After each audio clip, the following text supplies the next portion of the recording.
Thomas Paine, Sam Adams, Benjamin Franklin. These men spoke up for what they thought was right. From their courage came such documents as the Declaration of Independence and the Constitution of the United States. From their willingness to speak what was sometimes unpopular but right, we enjoy such liberties as freedom of speech, the right to keep and bear arms, and freedom of religion. There are those who still wish to oppress our freedoms, and there are still patriots willing to stand up and defend life, liberty, and the pursuit of happiness. Men like Zeb Bell, who honor our founding fathers and what they stood for. It's now time for Zeb at the ranch, speaking up and defending your freedoms. Brought to you by Magic Valley Les Schwab Tire Centers and all of the other great advertisers on the program. And now, Zeb Bell. The late, great Albert Einstein said this, and said it very well. I quote, "The difference between stupidity and genius is that genius has its limits." Tisk, tisk. Good morning, everybody. Here comes Kate Smith and God Bless America, followed by a patriot with our Pledge of Allegiance on a Thursday. Good morning.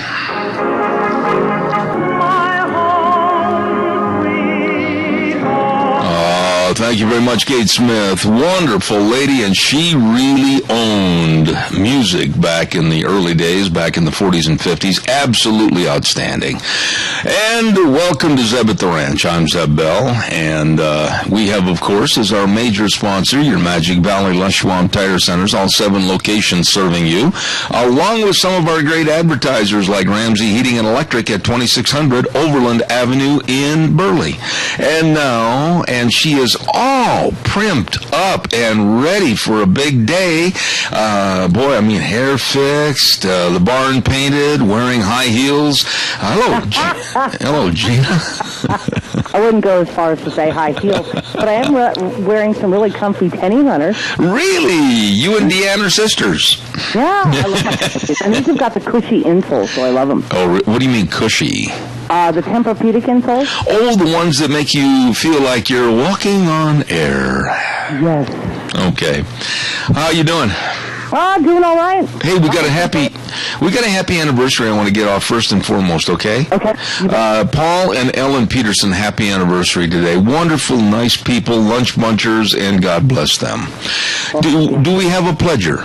Me or Michael? Oh, well, of course, you, and then we'll go to the weather. Okay. I pledge allegiance to the flag of the United States of America and to the republic for which it stands, one nation, under God, indivisible, with liberty and justice for all. Nobody does it better. Thank you very much. And right now, ladies and gentlemen, it's time for the weather forecast, and it's brought to you by Cheney Flooring and Home Design. These are wonderful people, and they've got lots and lots of different Valentine decoration ideas over there. It's not too late. No, get in there and look at their great selection of flooring and home decor. Stop in Cheney Flooring and Home Design at 1228 Oakley Avenue in Burley. Look for the blue door, the number to call, 678-6945. Here now, Michael Rogers weather. Got a nice day all the way through Sunday. Looking pretty good. Sunday night, slight chance of snow. Yeah, it's still winter. It's still winter, but you get the rain part out of it. The slight chance of snow takes place on Washington's birthday, which is on Monday. The daytime highs will be in the upper 50s, the overnight lows will be around the upper 30s, and then for Monday, you'll start out with slight chance of snow, 44 for the high. Enjoy the weekend, enjoy the weather. It's the only weather you got. Thank you, Michael. And lots of newly refurbished furniture at Cheney Flooring and Home Design. They're open Monday through Friday, 9 a.m. to 6 p.m., Saturdays 10 to 4. You better get in there. These are wonderful people that can help you make your house a home. Cheney Flooring and Home Design. Really good folks.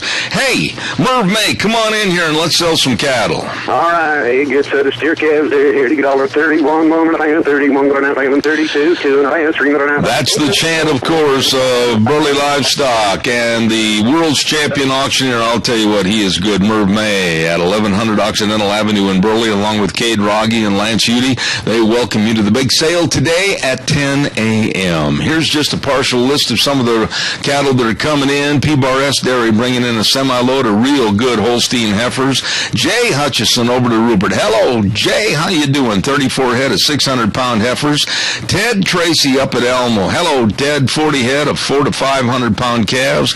Kirk Southern. Kirk, you old son of a gun. How you doing out at Sublet? 15 head of calves coming in. Oak Valley Dairy Holstein heifers. Along with TLK Dairy out of Mountain Home bringing in 64 head of cows. Sale time, 10 a.m. They're going to have a good trailer line run, too. Don't forget it at the Burley Livestock Sale Yard. 1100 Occidental Avenue in Burley. I want to bite my tongue.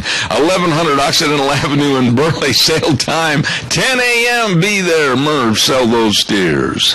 All right, a good set of steer calves here to get all 31, 1 and a half, 31 going out, 32, 2 and a half, 3 going out, 134, 4 and a half, 5 and a half, 5 and a half, 130, 550, 135 and a half, $7.35. Zeb Mail, get bottom again. I don't mind. That's still a good price. Thank you very much.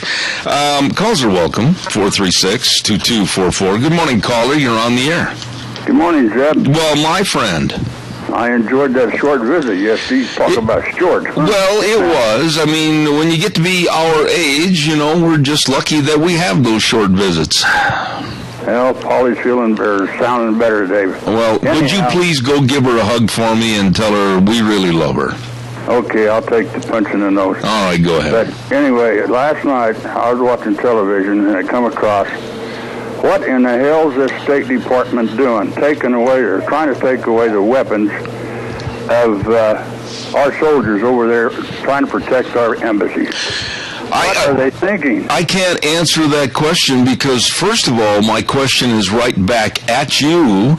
They don't have the authority to make that call. I know it. That's what makes me so damn mad.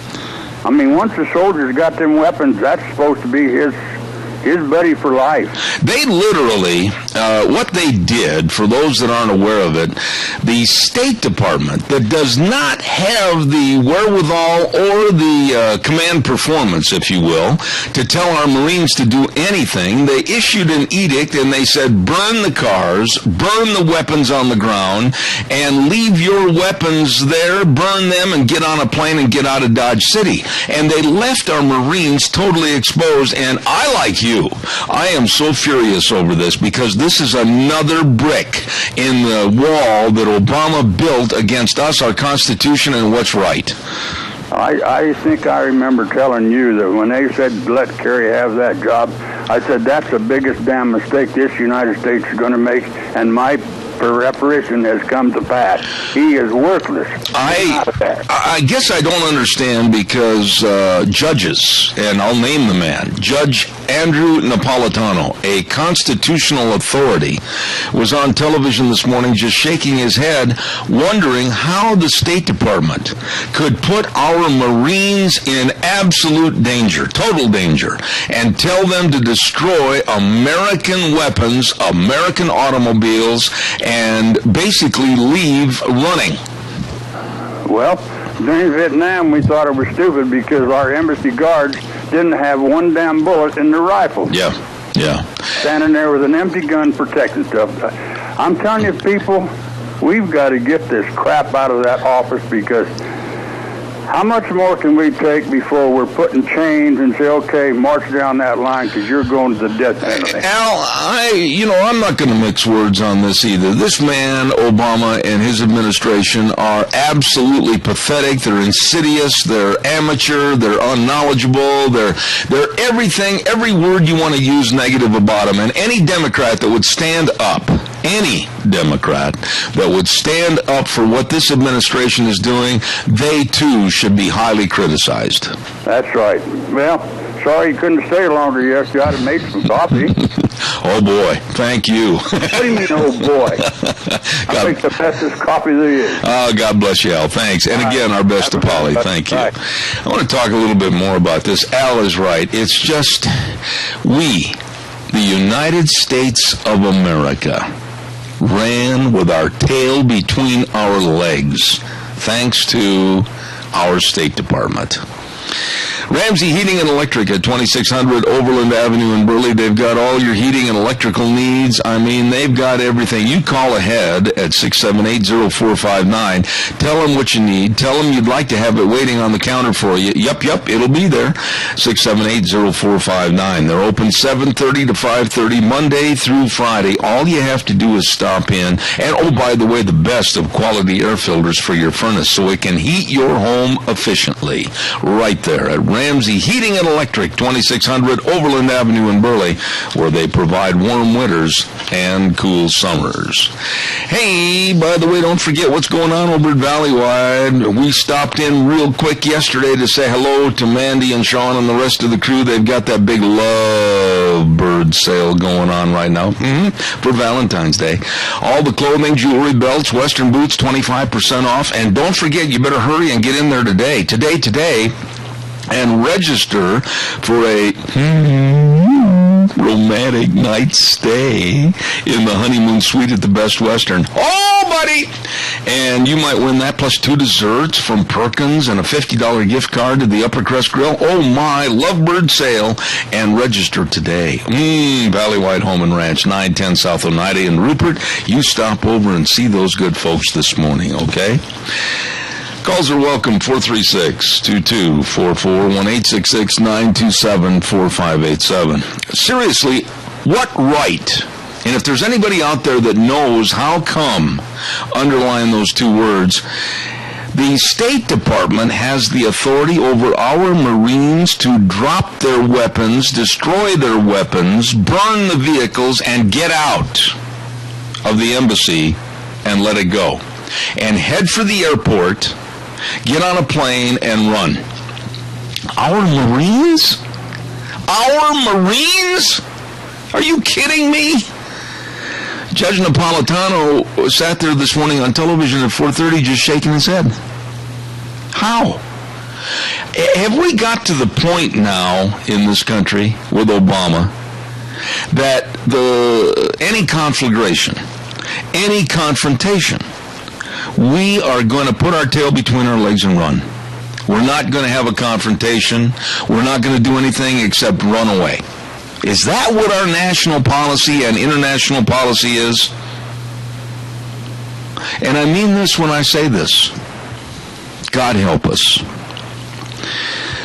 The strategy in the Middle East is we're basically telling the bad people, the vermin of the world, ISIS, Al-Qaeda, Taliban, etc., we're telling them what we will do and what we won't do. I have never, in all my 67 years, seen anything as dumb, as naive, and as counterfeit as what this Obama administration is doing. And I'm pointing my finger right now at Susan Rice.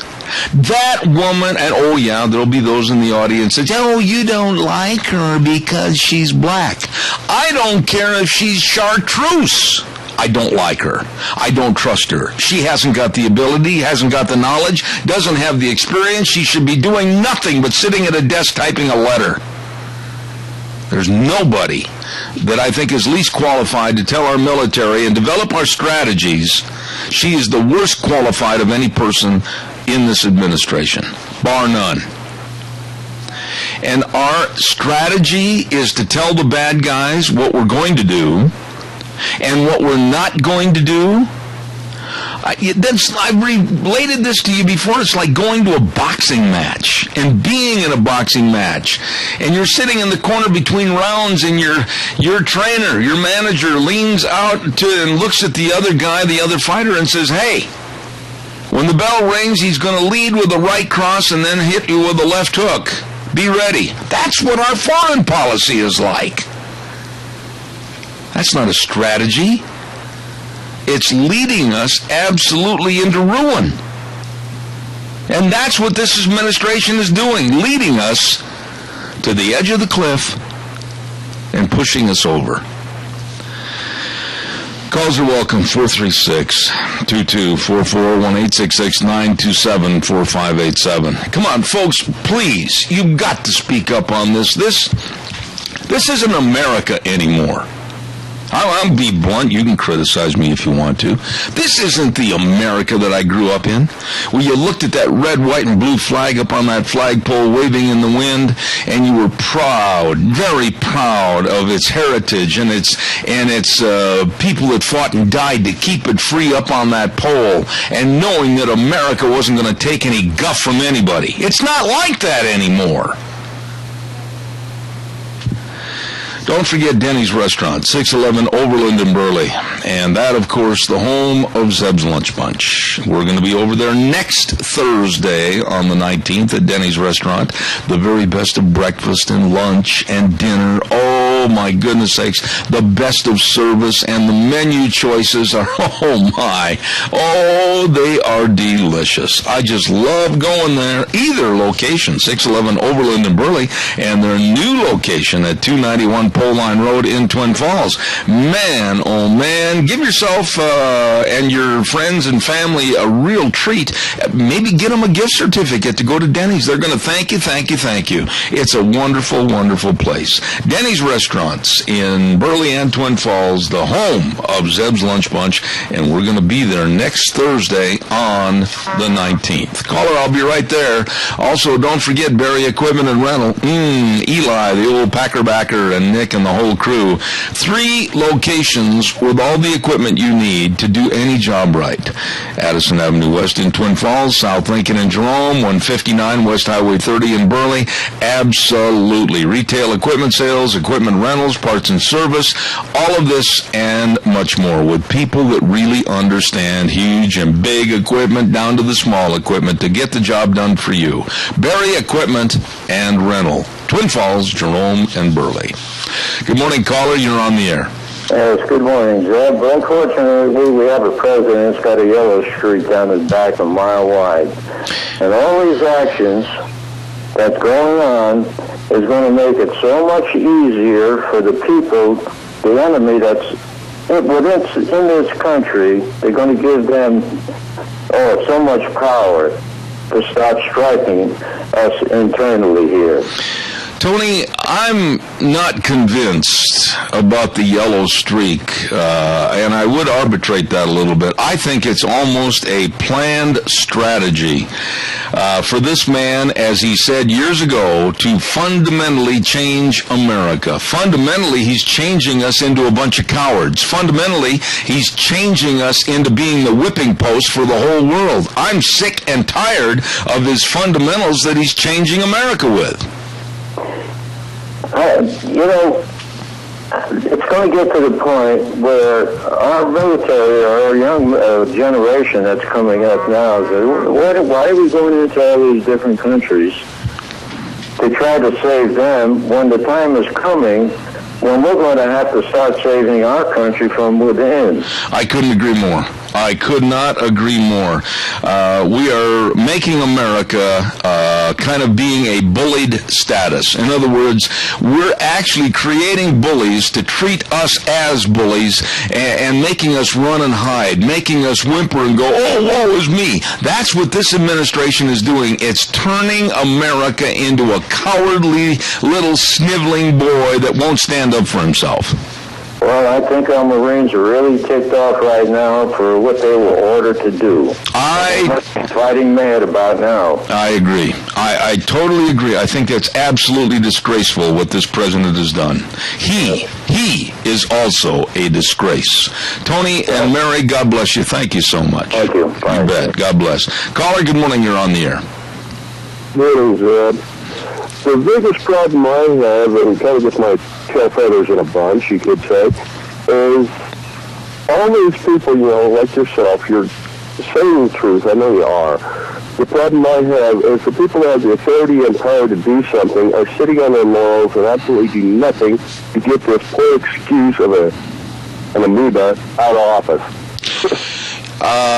I'm trying. I mean, I don't know how to say this to you any more strongly than what I am right now.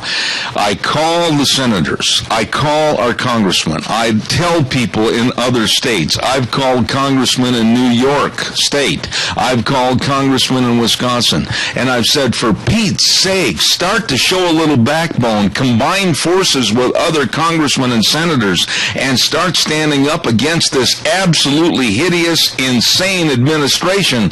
I don't know what else to do, to be honest with you, sir. I just don't know what else I can do. Yeah, Zeb, like I said, I'm not upset with you with what you're trying to do. You're trying to tell the truth and let it be out there. What I have is these people like Boehner and all them that sit there and whine and boob and act like little 2-year-olds and refuse to do anything. You know, what you just said is so true, and it deserves to be highlighted. They will whine, and they'll go boo-hoo, woe is us, and everything, and then at 5 o'clock, they all go out and have a beer together as if it was just a stage-planned theatrical show, and I'm fed up with it. Well, join the crowd, Lone Ranger. All right. Thank you for your call. God bless. Have a good day. Bye-bye. You know, that man is so right. That's why I encourage your phone calls.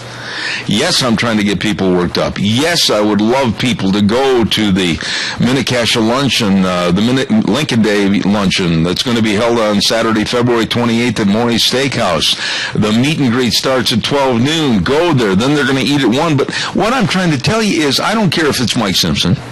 I don't care if it's Mike Crapo. I don't care if it's Jim Risch. I don't care who it is that's there. You should go there and say, in a respectful way, Mr. Crapo, why is this being done, and what are you doing about it, and who are you working with to stop this insanity? These people need to know that we're upset. I am not above talking to anybody or telling anybody what I think is wrong, and you should too. Good morning, caller. You're on the air. Hey, Hoss, this is the Chief. Yeah, Chief. They don't know how to handle any kind of a combat situation anyway. I don't even know how they got lucky and got Osama, but they're to the point now after Benghazi that they'll just pull everybody out of there because they're going to screw it up and get everybody killed.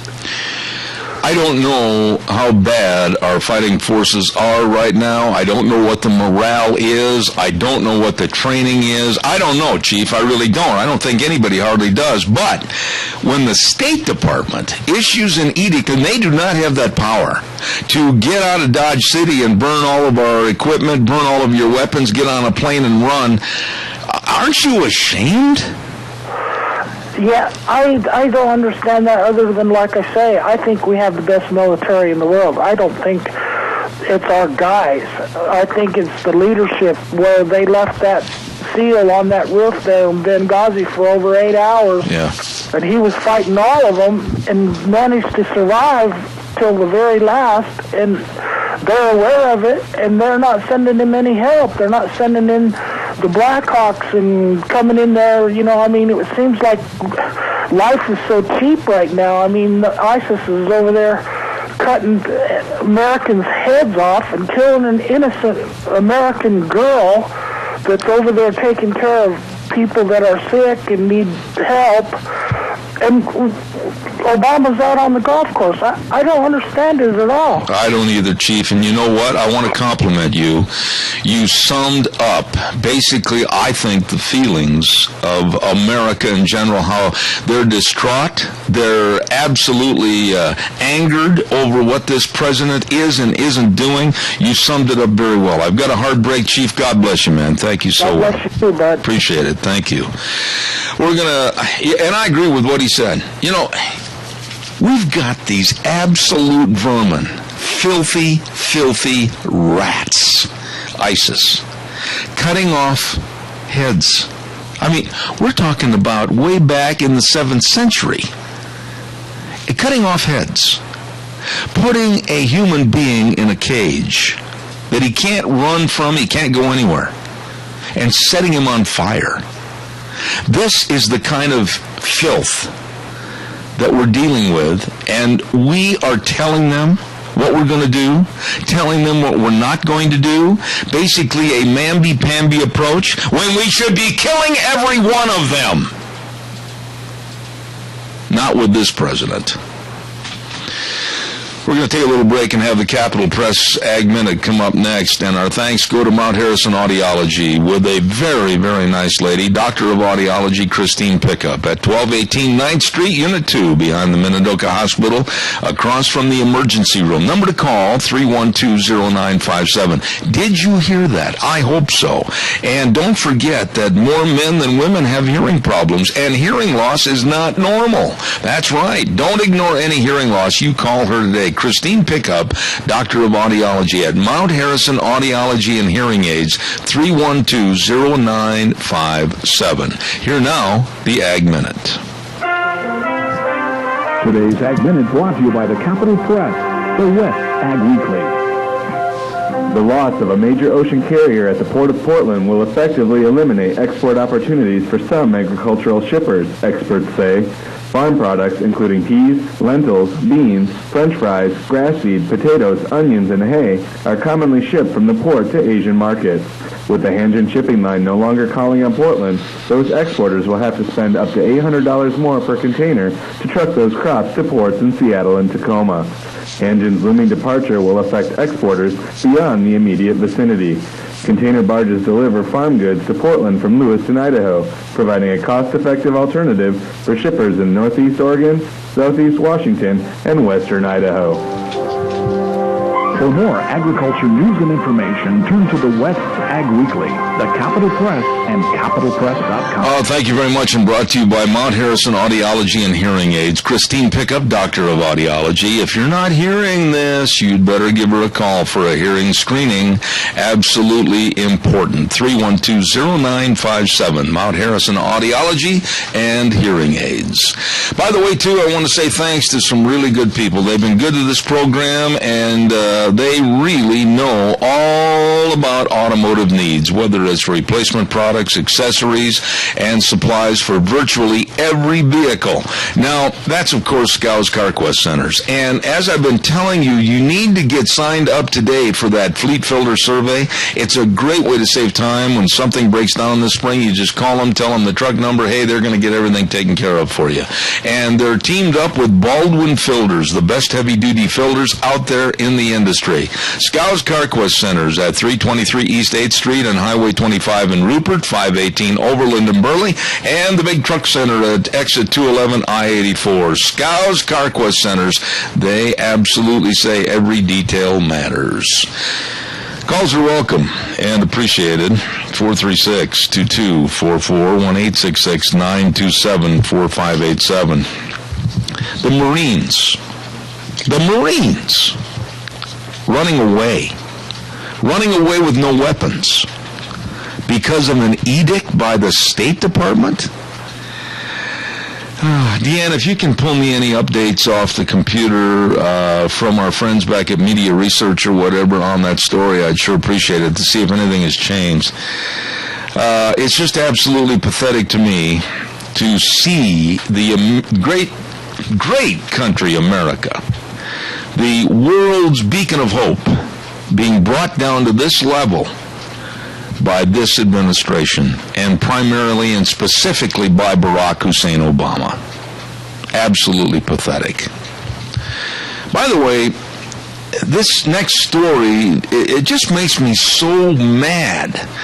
You work hard, you try to get ahead, you try to save a little money, you try to maybe garner a few bucks that maybe you can take the kids and the family on a little vacation this summer, and you're doing your best, but do you know that right now there are almost 47 million people on welfare and food stamps and government giveaways, even to the point of where they're providing them free cell phones? You and I are working our buns off. And these leeches are getting all the freebies at our expense, just basically because the Obama administration and the Democrats in general want to buy their votes. Caller, good morning. You're on the air. Good morning, Zeb. Hey, I would go back to your last subject. I've been listening and getting mad. You know, at people if you'll watch, if you pay attention to everything this administration does or has done, it has benefited the Muslim Brotherhood, the terrorists. We've left them weapons. We've armed them. We've gone to help out these little countries and give them a bunch of arms and stuff like that, and they're using them against us. This thing with Gitmo, with the prisoner swap, it benefited them. We paid them. I mean, you know, what more proof do we need that this guy is a traitor and needs to be put against the wall and shot? I absolutely have no respect for this man. I have no respect for his administration. You know my feelings about John Kerry. I think he's absolutely a criminal traitor against this country, and he's the Secretary of State. The list goes on, and how the American public could possibly, and I'll underline this word possibly, elect a Hillary Clinton as president in 2016 to continue this madness. We must be all insane. Well, the other thing is look at our senators, our congressmen, stuff like that. Where's their backbone? Where's their courage? What were they hired to do? These guys aren't doing their job. They're just, they hum-ha, they give us lip service. They're not doing their job. Well, I can't argue that at all. As a matter of fact, I'm just absolutely discouraged. I think, and I'll say this, I've said it before, I think our state legislators, our senators in Congress here in the state of Idaho are far, far superior to anyone on a national level. I see cowardice, I see cheating, I see an absolute disrespect for the American public on a national level. I don't care if they're from Colorado, California, or anywhere. I think that on a national level, we need to go in with a big broom and a dustpan and say, adios, amigo. I agree, big time. And that leads you all the way to your next story. You know, I'm tired of paying for everybody else. And I'm working 60, 80 hours plus a week, so somebody else gets my money. It's going to get worse. I take care of my family, but I'm taking care of a whole other family. That's right. I'm tired of it. I'm tired of paying their medical bills. I'm tired of paying for their schooling. I'm tired of paying for all their other stuff they get for free, their food. As well we should be. As well we should be. And now it's going to get worse with the amnesty program and the bringing in of the great aunts and great uncles and the grandmothers and grandfathers and great-grandfathers and great-grandmothers. They're going to bring in their whole family. They're going to have a string of people coming in under this amnesty program. And Kiltman and Gina and Zeb are going to pay for it. Doesn't that make you feel warm and fuzzy? Well, you know, I think we got to start at the state level. We've got to get our state to get their act together. They've got to separate us from the federal government as much as possible. You know, we've got to let them know that we have control of our state. Not them, we do. And if we don't need them, so what? Yeah. So be it. We can do it on our own. All right, Kilman, I got calls waiting, but always, I appreciate your friendship. I appreciate your letting us know how you feel, buddy. Thank you so much. You betcha. All right, take care. God bless. Caller number 2, I'll be right there. Don't go away. Don't go away. Please stay there. Don't forget Canyonside Irwin Realty, serving all of the Magic Valley offices, Twin Falls, Jerome, Buell, Gooding, Hagerman, Burley. I'll tell you what, I'm very proud to be a part of their sales staff. Hey, and they're good people. Canyonside Irwin Realty. And the number to call, Twin Falls office, 734-6500, or give me a call at 312-2976. Canyonside Irwin Realty. Good morning, caller. Yeah, good morning. You know, your previous caller was right on the target, but, you know, our elected officials just, you know, they take an oath to uphold the Constitution. We've got 3 out of the 4 in Idaho are doing a pretty good job. Simpson's only about a 50%er, you know, straddles the line, puts his finger up in the air to see which way the wind is blowing. But the others are right at 90%. So we've got some house cleaning to do right here with Mike Simpson. He's been, you know, right off the bat, after the mandate, he and Boehner, you know, voted to give away, you know, or fully fund illegal amnesty, executive order amnesty, and Obamacare. Obamacare is killing people. But what your previous caller was talking about too is that, you know, the terrorist situation, you know, it's just getting totally out of hand, and bringing in all of these illegals and just the legal immigration into this country is incredible. And Islam is now using population to conquer us by moving, you know, hundreds of thousands of Muslims into the Western countries to overwhelm them, the native populations, and then there's cities in the U.S. that they've already taken over, and of course we know what's happening in Europe. All right, whoa! I gotta stop you. I don't want to ramble on this because I've got other callers waiting, but I wanted to ask you this real fast. Who paid for your cell phone? I did. All right. Who buys your groceries? I buy my own. Who pays for your rent or mortgage? I do. Okay. Is there anything as far as a car payment or anything else that the government pays for you? No. Okay. So aren't we really kind of stupid as taxpayers to allow ourselves to be duped into paying for maybe 35 families? 35 families of illegals coming across our border. We don't know who they are. We don't know what they represent. And we're being forced to pay for extended families now on Obama's amnesty. Where in the world is our backbone? Where in the world are we going to stand up and say enough is enough? Well, here's the whole problem, you know. Only 50% of the Christians are registered to vote. Only 25% of those, or half of those, went out to vote this last time. You know, so the Christians are sitting back idly just thinking, well, it's all foreordained, so we're just, you know, they're winning by default because we're not taking a stand on these. I agree. I got to run and get some other folks in here, Adrian, but I'm just fed up to the hilt with the stupidity and the asinine attitude of this very, very unknowledgeable and amateur association called the Obama administration.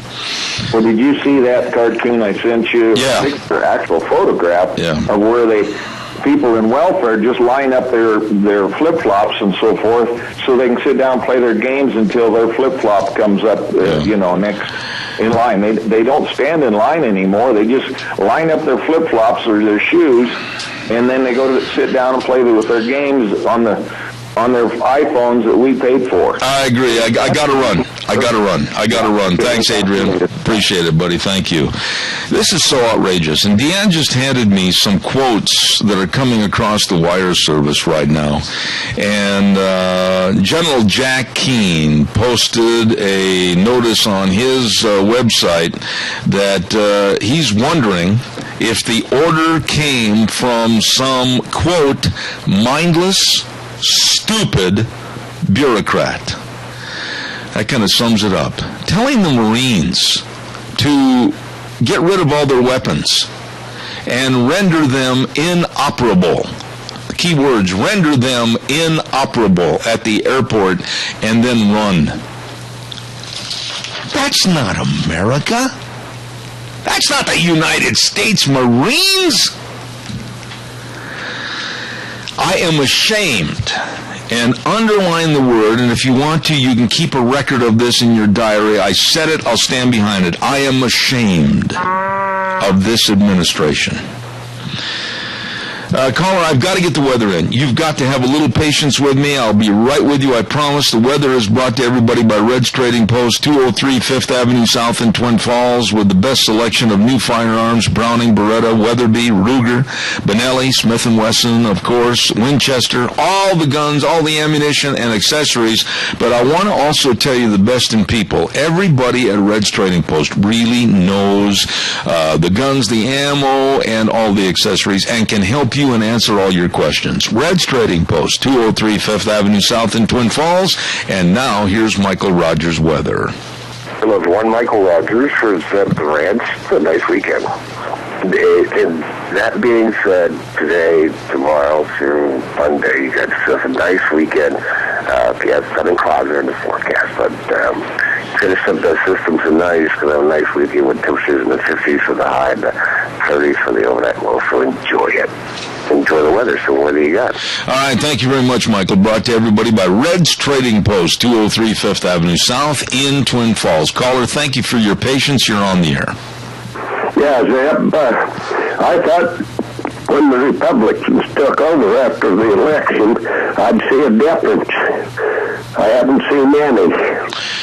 You know, I haven't either, and I got to tell you something, Fred. You're one of my dearest friends. I feel betrayed. I really do feel betrayed because I felt like I worked really hard on this radio program, and then some of the things I do off the air, I thought I was really supporting the Republican Party in their takeover of the Senate and the keeping of the numbers in the House, and I feel right now like I'd like to walk up to all of them and just line them up one by one and go down the line and slap them right across the chin and let them know that that's a wake-up call. We're fed up with their not doing anything attitude. That's what I feel. They're sitting there doing nothing. They could change this thing. That deal about taking off there, burning their cars, their weapons, and leaving that was a key place that we had there. There's no question, and I'm so frustrated this morning. It's going to take me a little while to regroup because I'm so mad. I mean, it's a good thing that Crapo is not scheduled today, or Rish, or whomever, because I would unload on them. I absolutely cannot imagine this great country, the greatest country ever in the world's history, putting down their weapons and telling our Marines to run. I'll tell you, the House and Senate could override him. And don't tell me they couldn't. But first of all, you got to have something called a spine. That's right. Fred? But Zeb, they could. He's dispensable. Well, I've said that for a long time, and we've still got 708 days left of this very hideous man. Fred, God bless you. I got to run. Thank you very much. Okay. Appreciate it. But let's get rid of him one way or the other. I wished we could. There's got to be a way. Got to be a way. Calls are welcome. 436-2244, 1-866-927-4587. I did go in and see Nick Greenwell yesterday at Burley Physical Therapy and Rehabilitation. We did get a plan to start next Monday on my rehab of my leg. We are going to do it, and you can too. All you have to do is call them at 678-1191. Located at 1263 Bennett Avenue, Suite 2 in Burley. Burley Physical Therapy and Rehabilitation. The best of physical therapists, the best of exercises, sports medicine, hydrotherapy pool. They will help you get back to being you. Burley Physical Therapy and Rehabilitation. You call them today, 678-1191. Calls are welcome. 436-2244, 1-866-927-4587. You know, it's going to take all of us to be outraged. And this word, everybody cringes, and I know the liberal left and the Democrats, they'll write it down and they'll say, oh, at 8:50 on February the 12th, that terrible Zeb Bell said this word on the radio. We got to go get him. We got to get him off the air. He said the word revolt. Oh, we've got to get him off the air. Revolt. I said it twice. It's about high time that we, the American people, had that revolt for the value and the contents of our Constitution, for the pride and integrity that this nation has always had, and replace this insidious administration with someone that will lead with pride and progress for this great United States of America. And it's not going to happen with Obama, and it really is never going to be at all happening if Hillary Clinton takes over the reins. Hillary Clinton. You haven't seen her for over 186 days. What rock has she been laying under and hiding from? Good morning, you're on the air. Zeb, I want to express my opinion. The reason I don't contact my senators or Republicans, Simpson, is because what does it do? They don't answer the phones. They don't answer the letters. Besides going back there, grabbing them by the ears and shaking the shit out of them, what are you going to do? Whoop. Let's watch that language, please. Live broadcast. Don't go there. Don't go there. I am so disgusted and so discouraged, and that's exactly what they want. I'll put the onus on you and others. On February the 28th at Maury's Steakhouse, you want to talk to them in person so that they can't run away? They're going to be there. Talk to them. Go there. Be there. Tell them what you think. Demand answers. Don't ask for them. Demand. Then why don't they have it someplace that don't cost an arm and a leg to get in? You know what? I'll pay for your ticket if you'll go. I mean that. I'm serious. I will pay for your ticket if you'll go. Here's what I'm saying. You and I can talk tough on the radio, but you got to back it up by being there where they are. I'm going to be there. I expect others to be there. I expect others to walk up and in a polite fashion say, "Hello, Mr. Simpson. Why is this not being done?" And demand answers. Don't take lip service. Don't take a 30-minute answer and say, "Oh, now wait a minute. I asked you a direct question. I want a direct answer." They need to be uncomfortable. They need to feel the heat. Well, I'll tell you one thing. The minute Crapo saw me, he'd go out the back door. Well, we don't know that, and I'm not going to speculate on that. All right, then be there. I'll buy your ticket if you'll be there. I won't be there because I'm not going to promise that far ahead. But I would guarantee you that he would not talk to me because he knows me. All right, well, we'll wait and see what happens. I am going to be there. Helen, thank you for your call. Appreciate it. Okay, bye-bye. Got to run. Calls welcome, 436-2244, 1-866-927-4587. I will caution people. When you get mad and your temper starts going above 180 degrees, watch your language. Don't forget your Magic Valley Les Schwab Tire Centers with the Founders Celebration in honor of a great, great man, and that's Mr. Les Schwab. Absolutely. And if everybody in the business world had the ethics, the morals, and the conviction that he had, the whole world would be a better place. He was a great, great individual. Well, along with all their tires for all your driving needs and all your vehicles, of course, they've got a lot of specials during the Founders Day celebration, and that's, of course, $50 off custom wheels when you buy a new set of 4, or $20 off wheel alignment when you buy 4 brand new tires. These folks really care, and they've got the best of tires and batteries and front-end alignments and shocks and struts and brake service for you. Stop in and see Lane and Rupert, Dave on Blue Lakes and Twin, Mike and Buell, Mike and Jerome, the Twist family and Paul, John on Poline in Twin Falls, and Randy on Overland and Burley. Your Magic Valley Les Schwab Tire Centers. Still have time for some more calls, 436-2244, 1-866-927-4587. And, Gina, are you right there by the microphone? Yeah. I got a little story that I thought you might be interested in, and it certainly does not apply to you and my lovely wife, Deanne, okay? Okay. Did you hear about the Montana legislator that wanted to make it a law to absolutely ban, in public, skin-tight yoga pants? I read that, and I'm thinking to myself, in some instances that would not be a bad idea. However, it's not upon the legislature to enact such laws.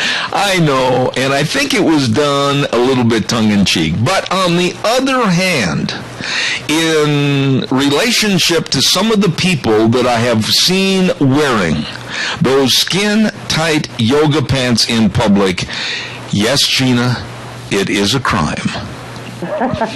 In some instances, it really should be. Oh, my. We've got a phone call. All right, quickly. We'll take this call. I only got 2 minutes. Good morning. You're on the air. Good morning, Zeb. Yes. You guys been to Wood River recently to see what the young ladies were up there? I have not been up in that area lately, and I have not seen what they're wearing up there, but I will tell you this, that I wait for my wife patiently in my pick-em-up truck while she's in getting groceries, and I have seen some of the state of dress by some of the women, both large and small, getting out of their vehicles, and it's enough to pray for the Association of the Blind. My main point was this constitutional carry bill that's in the legislature, and I emailed our Senator Cameron and asked him to support that when it comes, if it gets to the floor for a vote. I think that, I can't believe that any amount of licensing, whether you call it concealed carry or the enhanced carry,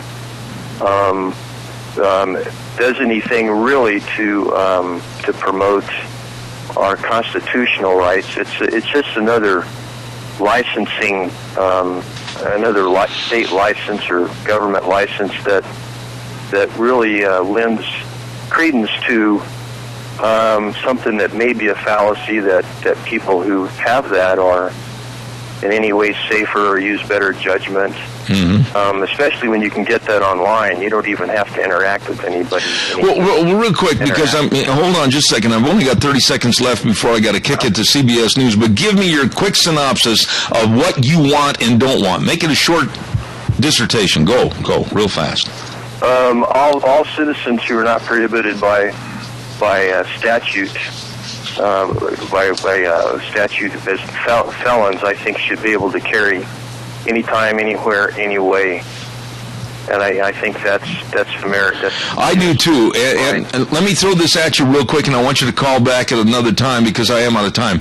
In the old days of the Old West, what changed? Why in the world were we discriminated against so that we couldn't carry not only on our person but openly? I agree with you, and I'd like to carry this conversation on at another time. But caller, please call me back at another time. Thank you. Jeff, thank you. I got to run to the news. CBS is coming up next, and then I'll be back in 6. Don't go away.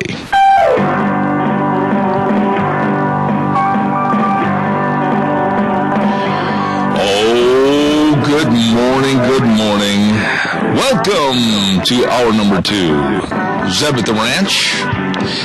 And, of course, we're brought to you by our major sponsor, your Magic Valley Les Schwab Tire Centers, all 7 locations serving you. And, of course, some of our great advertisers, like Ramsey Heating and Electric at 2600 Overland Avenue in Burley. We're going to take care of a little business here real quick, and then we're going to go to our guest. I want to remind everybody about Hanson Mortuary, 710 6th Street in Rupert. We all of us should get pre-planning on funeral information to help alleviate and help our families get rid of a lot of the stress and worry if there's the passing of a loved one. So please contact them at 436-5636. Joel Heward, the managers, family, and staff, always working to uphold the highest ethical standards with unquestioned integrity and working with you and your family. That number again, 436-5636. Hanson Mortuary, taking care of you. And another reminder that down at Cheney Flooring and Home Design, my goodness sakes, you better come in and check out the selection of flooring and all the home decor items, making your house a home, and all the newly refurbished furniture. My goodness sakes, at 1228 Oakley Avenue in Burley. And I want to remind you, this is kind of a little reminder, there's going to be another girls' night out on March 6th from 6 to 7:30. You contact them and find out more. Cheney Flooring and Home Design, 1228 Oakley Avenue in Burley, 678-6945. Look for the blue door. Absolutely. Right now, the head of the Minnecasia Chamber of Commerce sitting in her beautiful office watching the ducks float by. Hello, Kay Cameron. Good morning. How are you on this beautiful morning? I'm jealous that I'm not able to get up and get outside because I tell you what, I just got this feeling that all of a sudden, like a rock dropping to the bottom of a bucket, this weather's going to change. I'm sure that is the case. It's not going to stay this good for too long, but One thing is certain is it is a beautiful day. I got to the office this morning and I just pulled up and looked out on the river, and it is just smooth as glass, and the bridge reflecting in the water and the trees reflecting in the water. They were just absolutely stunning this morning. It's very peaceful here in the park. And it's going to be a beautiful day. Get out and enjoy it. I got to tell you something. There's a lot to be said for doing a good job because of your mental coolness. And I've read a book about this, that where your office is and the environment of your office and everything, and the being able to look outside and have peace and serenity, that has a lot to do with the quality of work you do. And I know a lot of people psychologically, when they look out the window and they see nothing but brick walls and cement and roads, it really drives them into a stress. You've got the perfect office setting over there. Yeah, it's really just, like I said, it's just such a beautiful day, and it's gorgeous. The sun is just shining in on my back from the window, and I see the mountains and the river, and like I said, it's going to be a beautiful day. Enjoy it while it lasts. All right. Now, what is coming up with the Chamber of Commerce? Well, today we have our monthly chamber luncheon. We always enjoy the opportunity for people to get together and to network and meet somebody new. And we are going to be meeting at Connor's Cafe today at noon. So if anybody wants to come and join with us, we'd love to have you. But it's just always exciting this time of year as we look ahead into a new year, starting in, I mean, you look at the calendar and it's already, almost the middle of February. February always seems to fly by because it's a short month, but lots of great things going on in our community and just lots of excitement in our businesses. And I just tell you, it's so much fun to drive around town and see businesses remodeling and new businesses being built and activity happening. And I just think it's really telling about our community right now, and it's just really fun to see all this stuff going on. Are you ready for Valentine's Day? Oh, you bet. We got all the kids got their Valentine's. Well, my youngest got his done, and my daughter's still finishing hers up tonight, but getting the kids all excited for Valentine's Day. Yes, there's a lot of great things for Valentine's Day. Take advantage of the specials at the restaurants, at the ski hill, I think the bowling alley. Everybody's got specials for Valentine's Day, so take advantage of them this weekend. And leading into Valentine's Day, if there's a lot of those folks out there that go, gee, I don't know what to get my spouse, you've got a gift shop over there that is just loaded with great ideas. Yes, I didn't even think of that, but come on in, you guys. We have some beautiful garnet jewelry. Idaho garnets set in settings made in Idaho. They're beautiful. Come on in. We've got garnets and opals. Come on in. Tell us you heard it on Zeb Bell this morning, and I'll give all your listeners out there 30% off of any of our jewelry, our garnet and opal jewelry, today and tomorrow for Valentine's Day. Oh, my. We're open today until 5. We're open tomorrow from 9 to 5. And so, just say you heard it on Zeb, and I'll be sure and let Jackie and Heather know. 30% off of all of our pretty jewelry out there. Oh, my goodness sakes. Now, there's an incentive. Listen, folks, I don't care if you're a truck driver headed for Utah or wherever. Turn that rig around and get over to the Minnecasia Chamber of Commerce, and jewelry for the old lovey. No, I shouldn't have said old lovey, but your lovey on Valentine's Day. I'm in trouble. I'd be happy to help you out. And I didn't even think of that because, we're always talking about other things, but we do have a gift shop. We have lots of other nice gifts and chocolates and stuff as well to go along with the jewelry. But come in, we'll give you 30% off of our jewelry. All right. Listen, now that I dug a hole for myself, would you please take the shovel for a few minutes and tell everybody where you're located and how to get a hold of you? Yeah. Come on in. We're located at 1177 7th Street in Hebron. Like I said, it's right on the beautiful Snake River. Come in, get some jewelry, go for a walk. Give us a call at 208-679-4793. Find us online at MinnekedgeChamber.com. Like us on Facebook, follow us on Twitter, and connect in LinkedIn. You know, with my wife, if she heard that and I said, "Oh, Lovey," she's probably going to say, "Yeah, take a walk. It'll be the last mile you ever have, brother." Well, stop by today and we'll hook you up with some jewelry and that'll take care of that. Hey, thanks an awful lot. Kate Kenneman at the Chamber of Commerce. God bless you. Have a good day. You too. Bye-bye. Thank you. I'm in trouble now. Look out. Oh, my.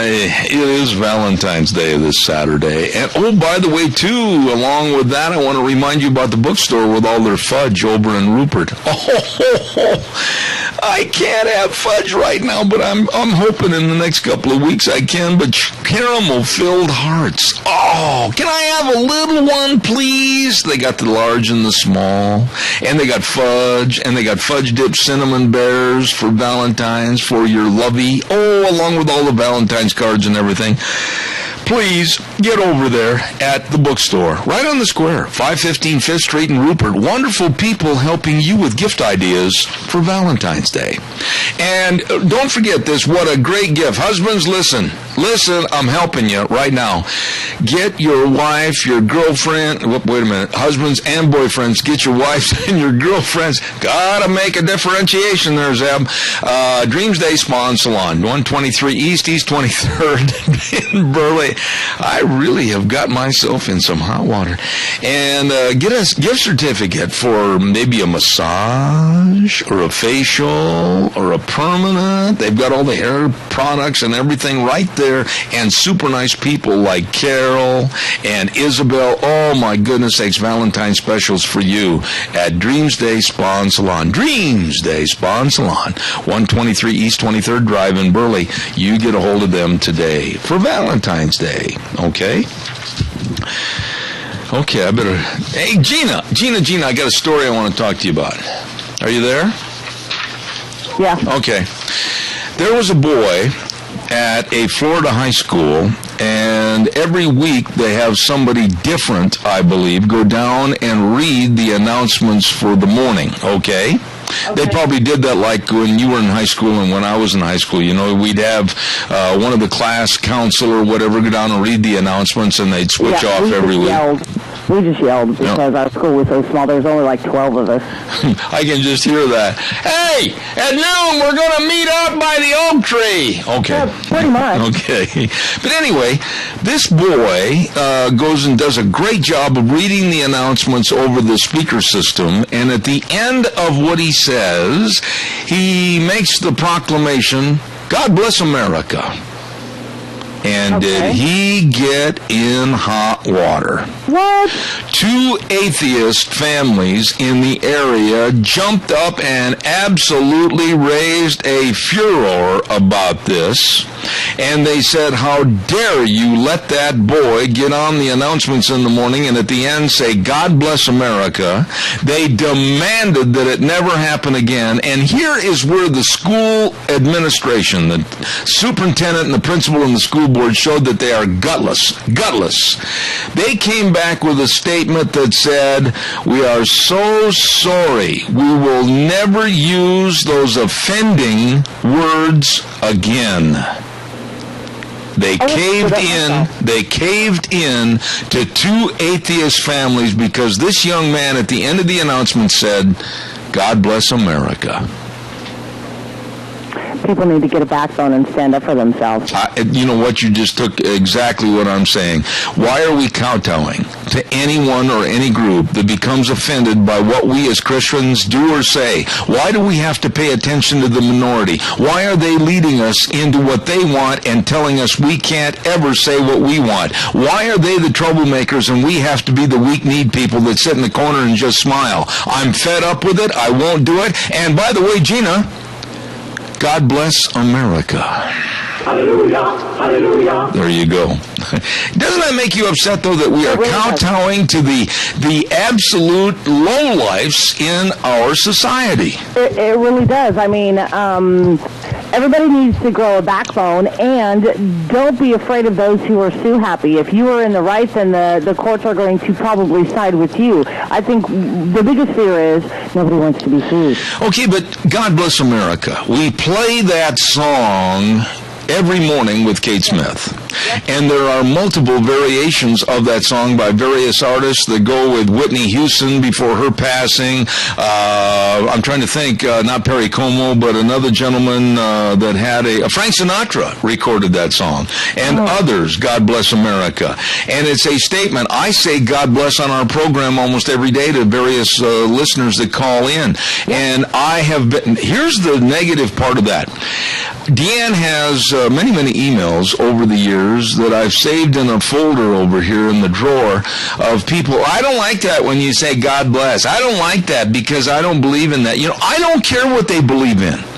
I only care on my opinion program what I want to say, and I want to hear what the callers have to say. When they're offended by saying God bless, something is really wrong with their backgrounds. Agreed. And like you and I have said multiple times before, grow a backbone and stand up for what you believe in, and don't kowtow to the minority.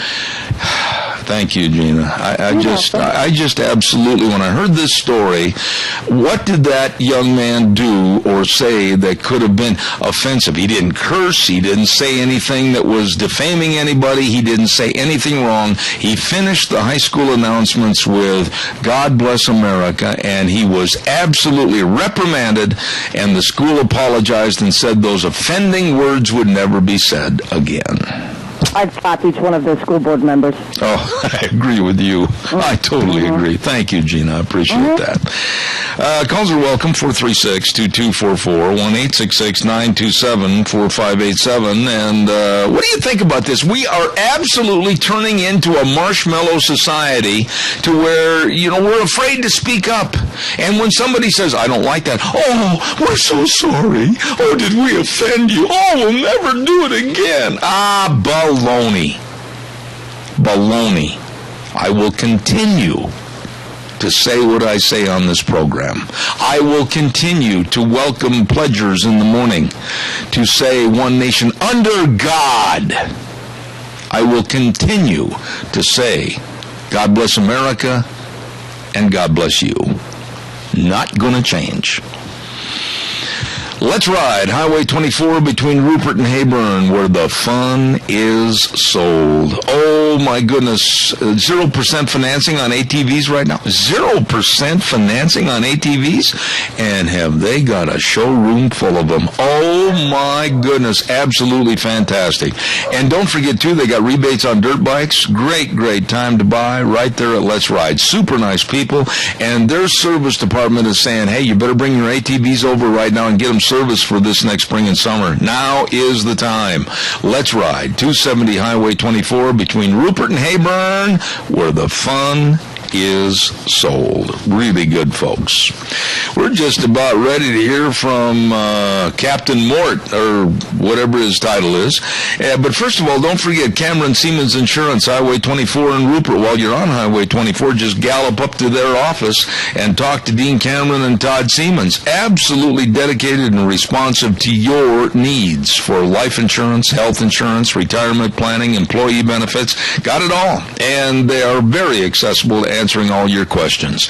So don't forget Cameron and Siemens Insurance, Highway 24 in Rupert. Number to call, 436-4424. I almost gave the wrong number. 436-4424. Cameron and Siemens Insurance. There you go. Let's see. Lunch Bunch next week on Thursday at Denny's Restaurant at 11:30. Don't miss it. It's our Valentine's Lunch Bunch. Got it? And then this Saturday, Valentine's Day, it's the Chili Championship of the World at Magic Valley Tire over in Paul with Mad Max and the crew. And if you'd like to have a chili judged and possibly be one of the top 3 winners in the chili contest, you'd better call Amber and get your chili basically nominated to be judged. Call her at 438-8444. Now, I want to stop right here and say this quickly. Mad Max has said that there's never been a chili that has passed through his lips that has been hot enough to make him back up and go, whoa! I hope somebody can do that this year. Give her a call. Amber at 438-8444. Chili contest judging at 10:30, and then the free chili and cinnamon roll feed starts at 11, goes till 2. It's going to be fantastic. Magic Valley Tire in Paul this Saturday. Don't miss it. Holy smokes, where'd all these dogs come from anyway? Who let the dogs out? Who let the dogs out? We got a dog over here.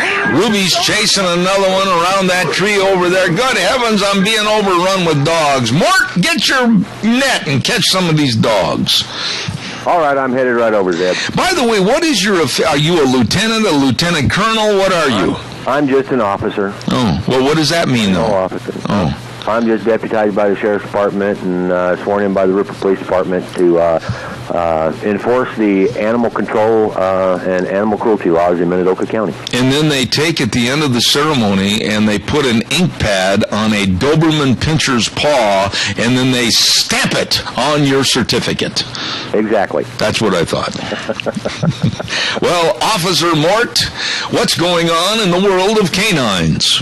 Well, today we're not going to actually feature a dog on that. We've got a little situation that's going on over east of Rupert in the Jackson area. It's just over into Cassia County.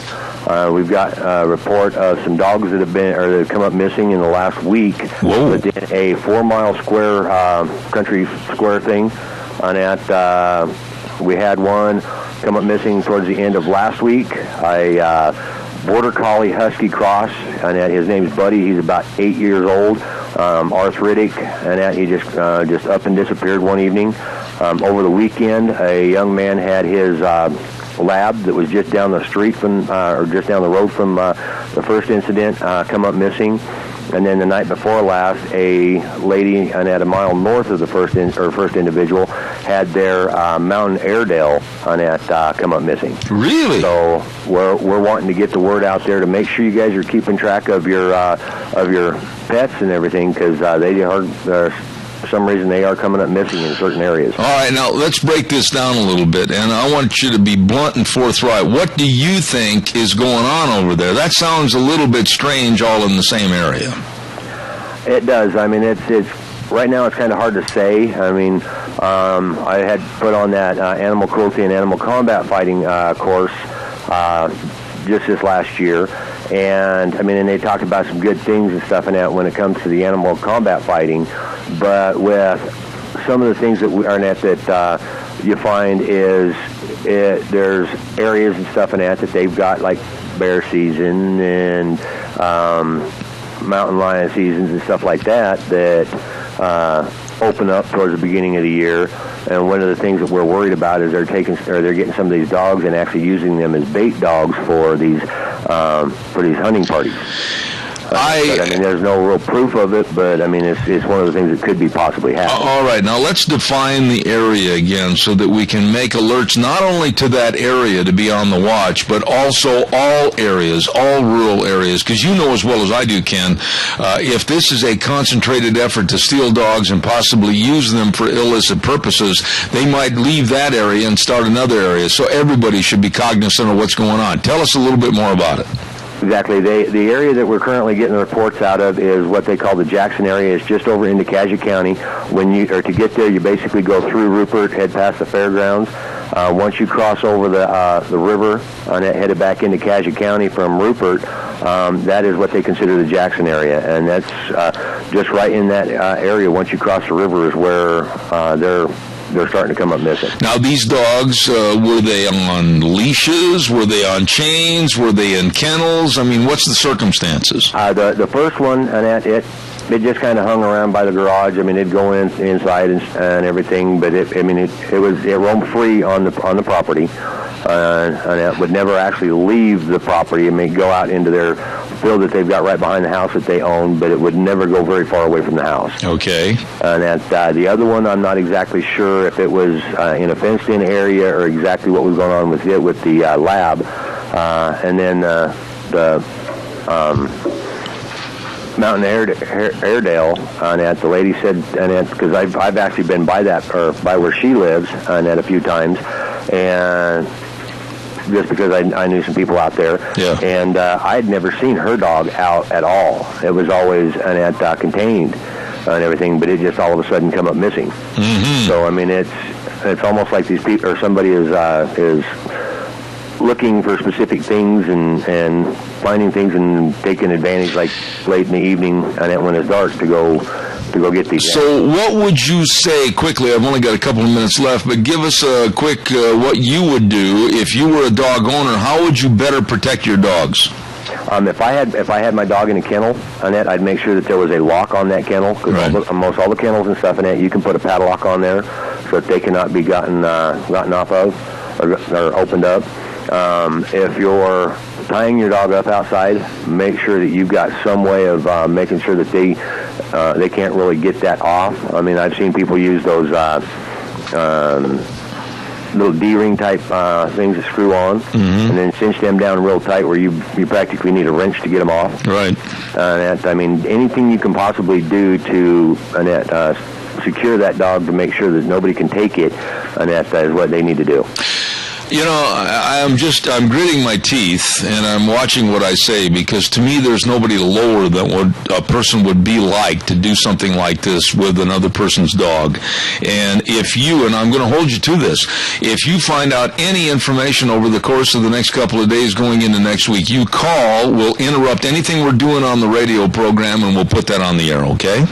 No problem. And we're also asking anybody and stuff that sees anything suspicious when it comes to people scoping out like pets or any peculiar things going around their homes, and to please contact their local sheriff's department. Absolutely. Give us the numbers now, Ken, please. Okay.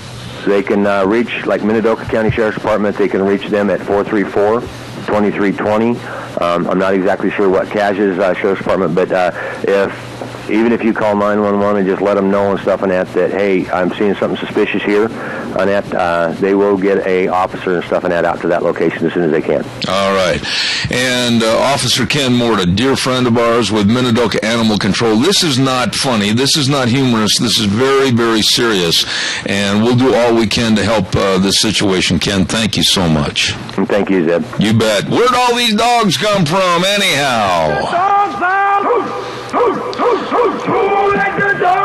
Officer Ken Mort, Minidoka Animal Control. Very serious topic this morning, and I guess to sum it up, keep your eyes on your dogs, and if possible, lock them up. There are some real seedy characters out there that possibly might be stealing dogs. Don't forget Parkview Rehabilitation and Care Center at 2303 Park Avenue in Burley. And as I've said many, many times, they were recently awarded a 5-star rating from the government. That is the highest rating awarded to skilled nursing facilities.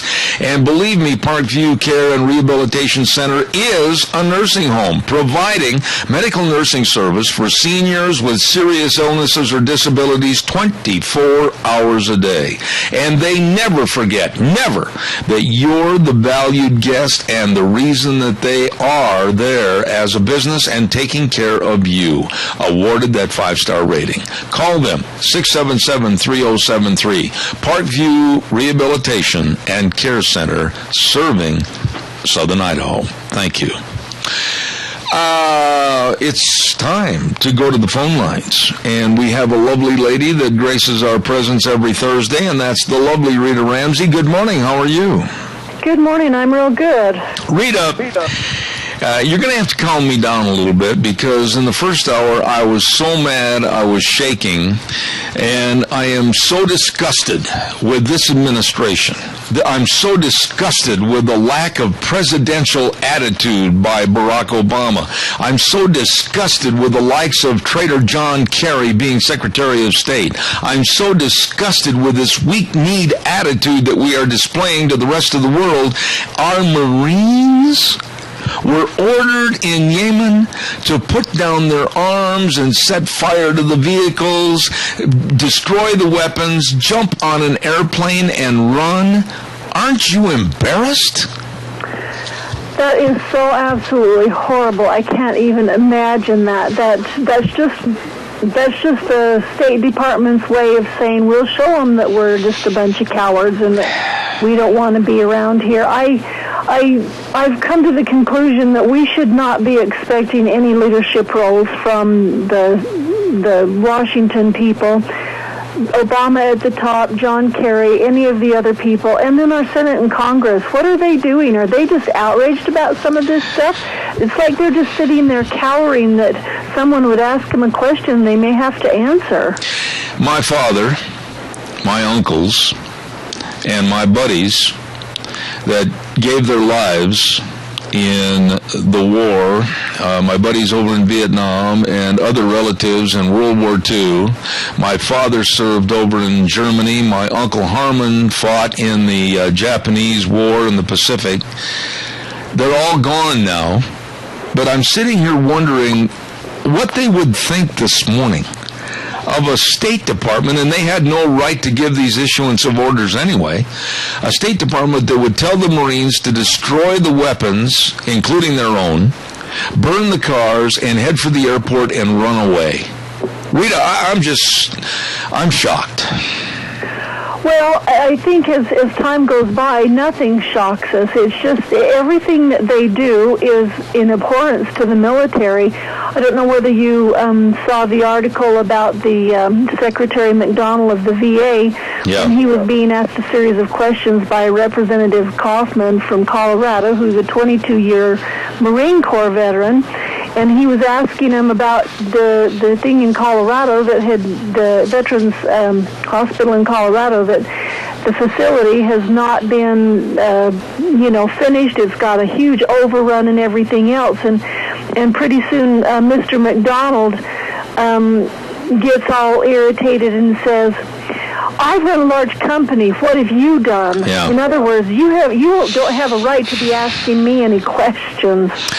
And he's talking to a veteran and someone who was wanting to know why the veterans aren't being taken care of and why this is happening.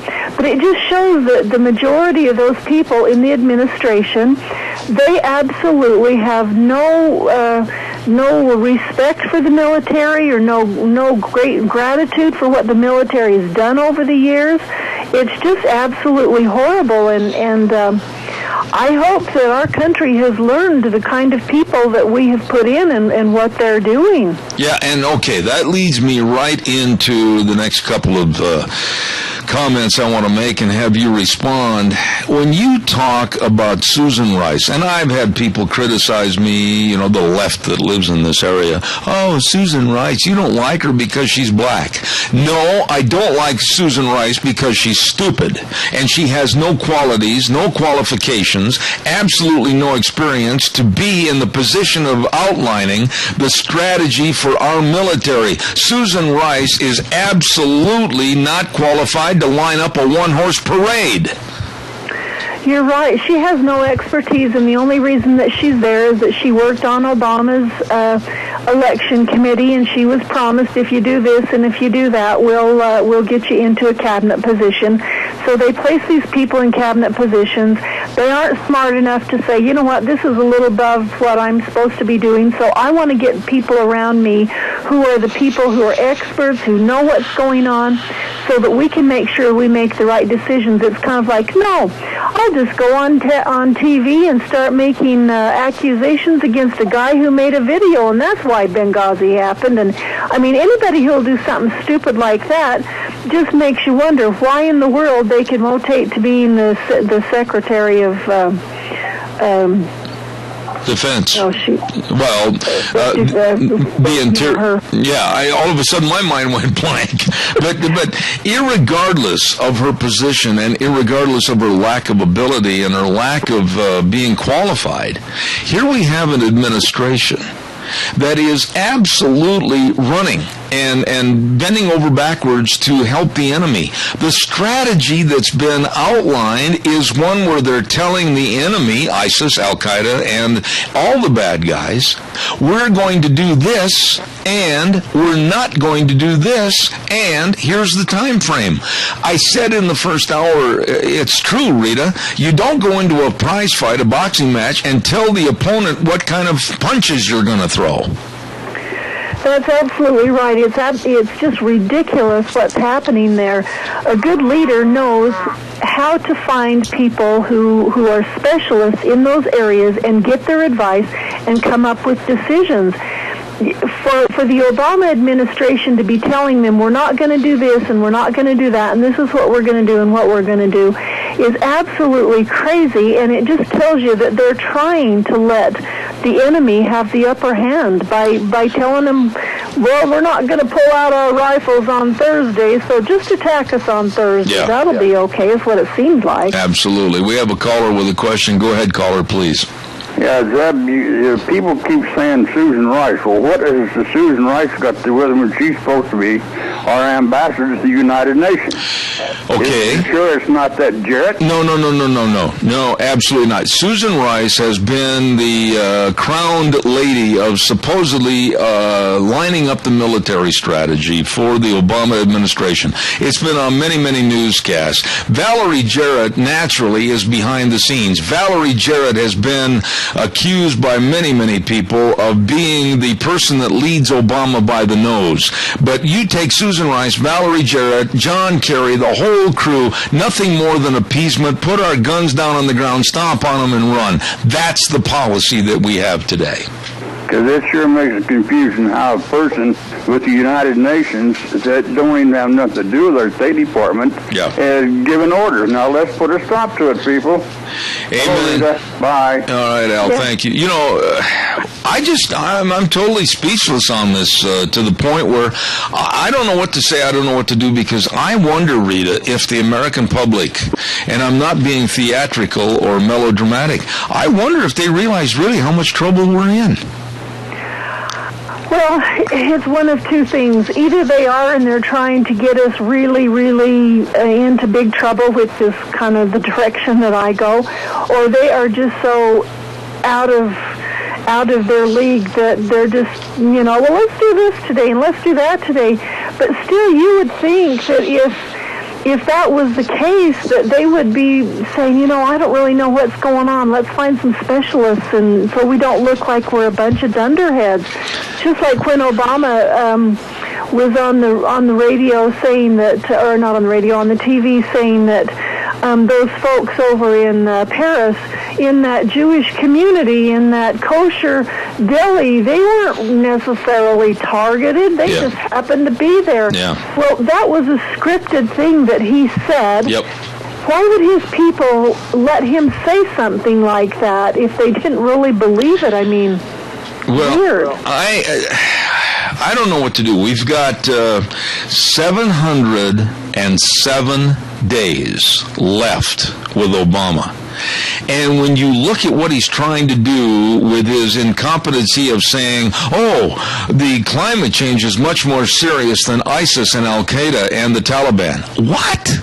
We have not had any cooling, any warming of our temperatures for over 18 years. As a matter of fact, the Earth has been cooling. And these people want to seed the clouds. I don't know if you read this story and heard about it, but they want to seed the clouds all over the world so that they can cool the Earth's temperatures.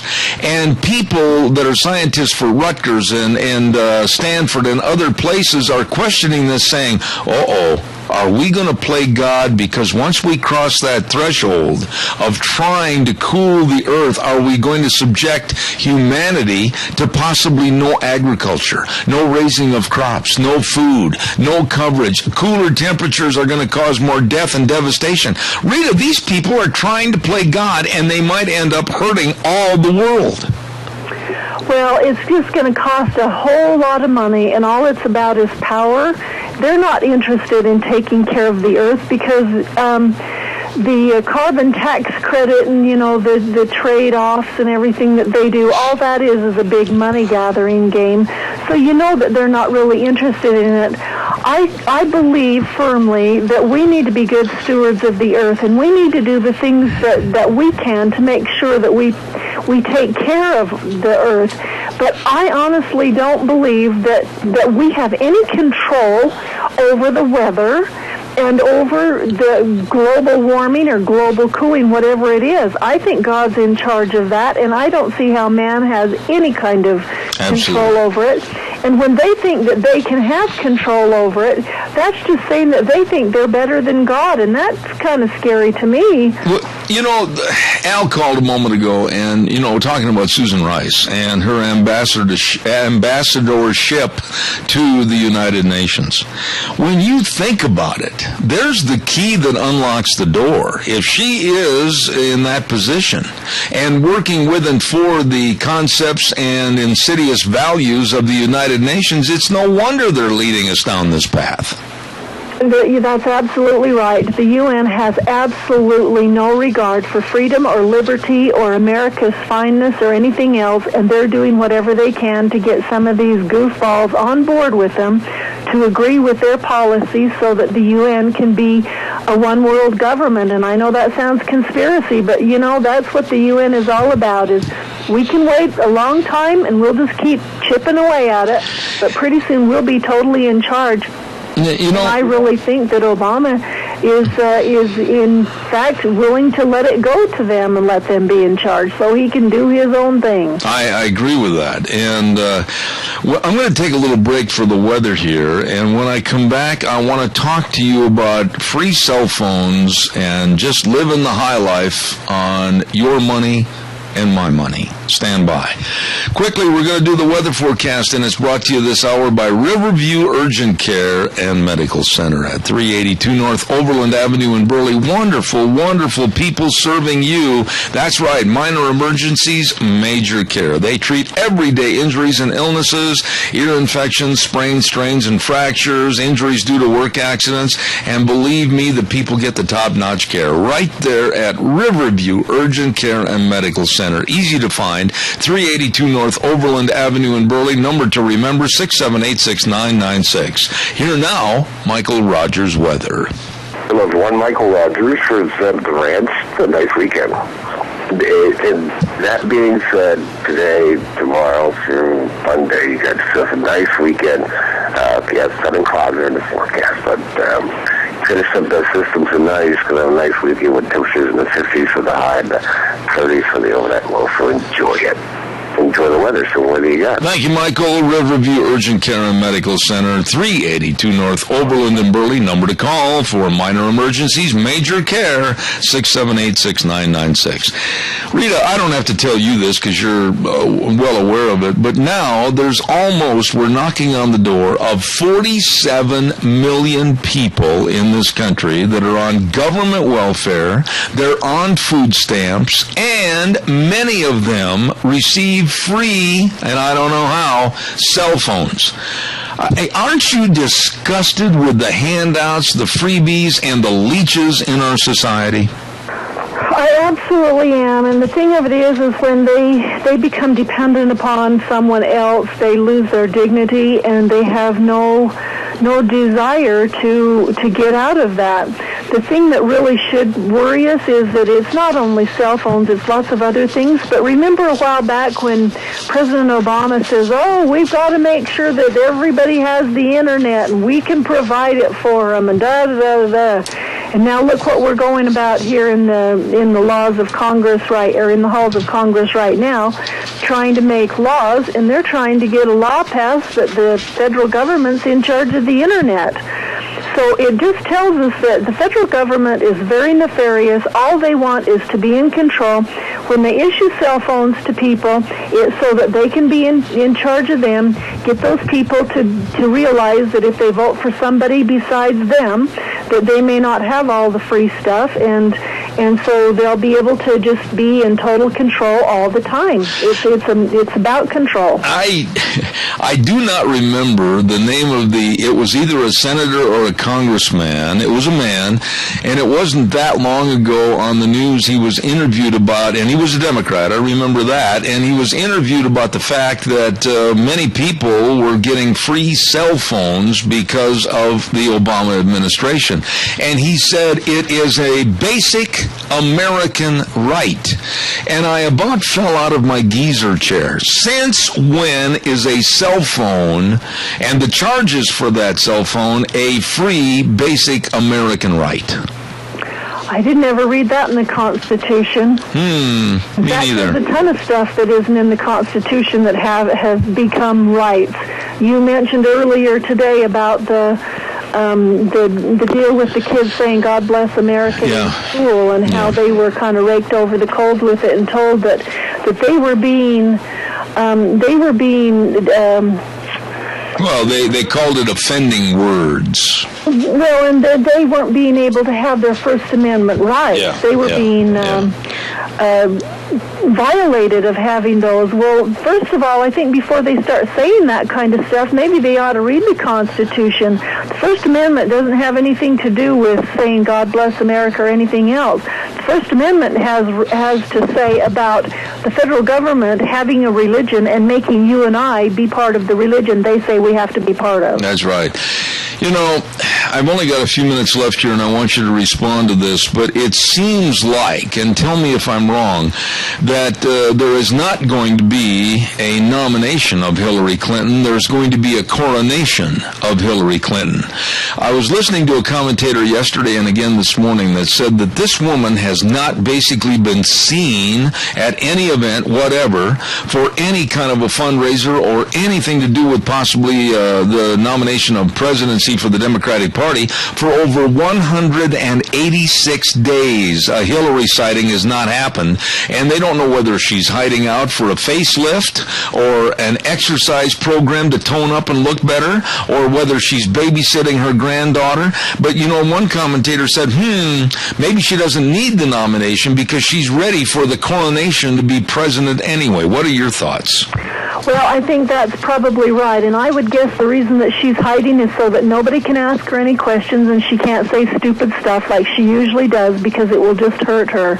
But I think that they figure if they just leave her out of the limelight and let the Republicans do all the damage they can towards each other, then when she enters, she'll just be the lone one up there on her little pedestal, and they can crown her, you know, queen of the country, and that's all that we have to worry about.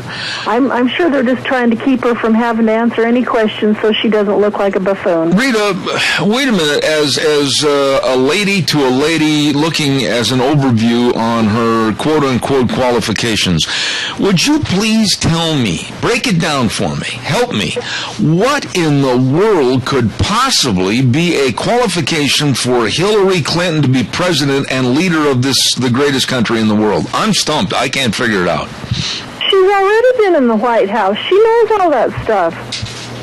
I guess that's what she's thinking. I don't know. She has no qualifications. Do you honestly believe that the American public could be, on the whole, dumb enough to put her in after the debacle with Barack Obama? Yes, because all they have to do is campaign on the things that President Free Stuff has. We'll just give you all the free stuff you want. You just vote for us, and they go out there and they have tons of voter fraud, and there aren't enough Republicans and people standing up and saying, you know what, we're not going to do that, and getting out there and saying, you know what, we need to get behind one person, and we need to prove that we can do a good job of getting our country back on the right tracks again. It's just a big free-for-all now. Let's just get everybody in the presidential race. Whatever. And go one step further. Let's just use the supposition that she doesn't run and Elizabeth Warren does. My goodness, we're replacing one stain with another stain. This woman is absolutely, you can't trust her. She lied about her family heritage, and why should we trust liars? Well, we shouldn't. And the other thing is I don't think that there are very many Democrats out there that are qualified to be president. I imagine there's a few that kind of sit towards the moderate end, but there are very few because they do not stand up for what's right. Their party has totally gone to the way far left, and all it is about a bunch of social ideas of being in charge. I agree. What's going on with the Tea Party? We're having Tea Party meeting tonight at the City Hall at 7 p.m. in the City Council chambers. We're going to talk about the school bond election that's in Cassia County, and then we have one of the people who went to the Republican Party platform resolution meeting where they made the proposals and stuff for the legislatures to vote on, and he's going to give a report on that. So I'd encourage people to come and learn about the school bond and then find out how we're making some improvements and making some way through liberty into our own state senate and legislators. All right. Rita, appreciate your comments in the morning. And by the way, I want to urge everybody while Rita's on the line, a great way to meet the legislators and voice your opinion. Minnecasia Lincoln Day Luncheon is going to be held on Saturday, February 28th at Maury's Steakhouse. I hope to see you there, Rita. I'm tentatively planning to be there at this point. Okay. Well, we got a quick call. We've only got 30 seconds, caller. Real fast. Go. Thank you. I want to know from Rita, what is a phone number or address that you can get in contact with all of the senators and representatives at once? At the same time, instead of going through this lengthy process of having to email each one of them individually. As it stands right now, all we're doing is talking to the choir, us residents of Idaho. Thank you. Thank you. Rita, if you don't have that information, I can get it and put it on the program next week. I don't have it right in front of me, the numbers, but go ahead if you have that information. I do not know a way of getting a hold of them collectively other than storming their meeting and saying, give me my piece to speak, and they would haul you off to jail. But I guess maybe there are some. If it is, I do not know. Well, I know some centralized numbers that would encompass, complaints to where they could go, and it's unfortunate, through a switchboard operator, etc. But the caller brought up a real good point. I'll take just a moment to elaborate on that. Really, our hands are tied as taxpayers and constituents, and I think you'll agree, Rita, to really have our voices be heard. Well, that's right, we are, but if you will just keep emailing, writing letters, or phone calling those legislators who are your legislators in your district, it doesn't do me any good to call the guy from Boise unless he's on a particular committee. That's right. So you keep getting a hold of your legislators in your district, and they will hear you, and they will answer you, and they will get back to you normally. And I mean, that's my experience. So just keep after the ones for your district, and they'll get you some information. All right, Rita Ramsey, I am so late. Thank you so much. God bless. We'll see you next Thursday. Okay. All right. Bye. Thank you. Got to hurry and tell you all about starving to death. If you're hungry and starving to death, I know some great places to go for lunch. Let's start with the Taco Bandito at 2301 Overland in Burley. Oh, how about the chicken BLT burrito? Chicken strips, bacon, lettuce, tomato, cheese wrapped in a flour tortilla. Or the spicy chicken bacon ranch burger and all the delicious items that they have, like the Southern baked burrito, everything. It's absolutely fantastic. You're going to love the food and the people right there at the Taco Bandito, 2301 Overland in Burley. You stop in and see them today. How about, of course, our friends with Burgers, etc., 124 South Oneida in Rupert and 700 North Overland in Burley. Oh, my. Delicious food all the time. I mean, they've got kids' meals, and they've got all the delicious shrimp dinners, like in Burley on Sundays. They've got that delicious shrimp dinner special, and they got corn dogs for only 99 cents after 3 p.m. Don't forget Burgers, etc., 124 South Oneida in Rupert and 700 North Overland in Burley. Let's move on over now to Steve-O's at 290 South, 600 west of Hayburn. Food made the way you like it. Voted the best French fries by the best of the people in Minnecasia. You better believe it. Oh, my goodness, and hand-patted hamburger patties made daily with love. And you got to try the steak sandwich or the pork chops with salad and choice of potatoes. Absolutely delicious. Friendly people serving you at Steve-O's, 290 South, 600 West of Hayburn. And last but not least, the AC Drive-In, 601 East Main in Burley. They've got all the kids' baskets, and they got the combo meals, and here's what my grandsons love, those famous Farmer Brown burgers. I'm telling you, they are delicious. And, of course, they'll make any flavor milkshake that you desire. Wow, what a place, fun place to go eat. And that's the AC Drive-In at 601 East Main in Burley. And those are just a few great places to go when you're hungry and starving to death. And I am. Let's not forget, next hour, we're going to have the Cache County School Days, and we're going to have with us Jason Buskirk as our guest for that segment. And then at 10:25, we're going to be talking to old Zach over at Mini-Cache Sales. And at 10:33 this morning, we're going to have Senator Jim Patrick on the phone. So don't miss it. We got another hour. Zeb at the Ranch. I'll be back in 6. Oh my. Here we go.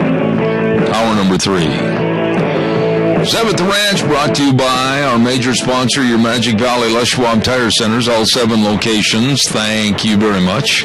And some of our great advertisers, including Ramsey Heating and Electric at 2600 Overland Avenue in Burley.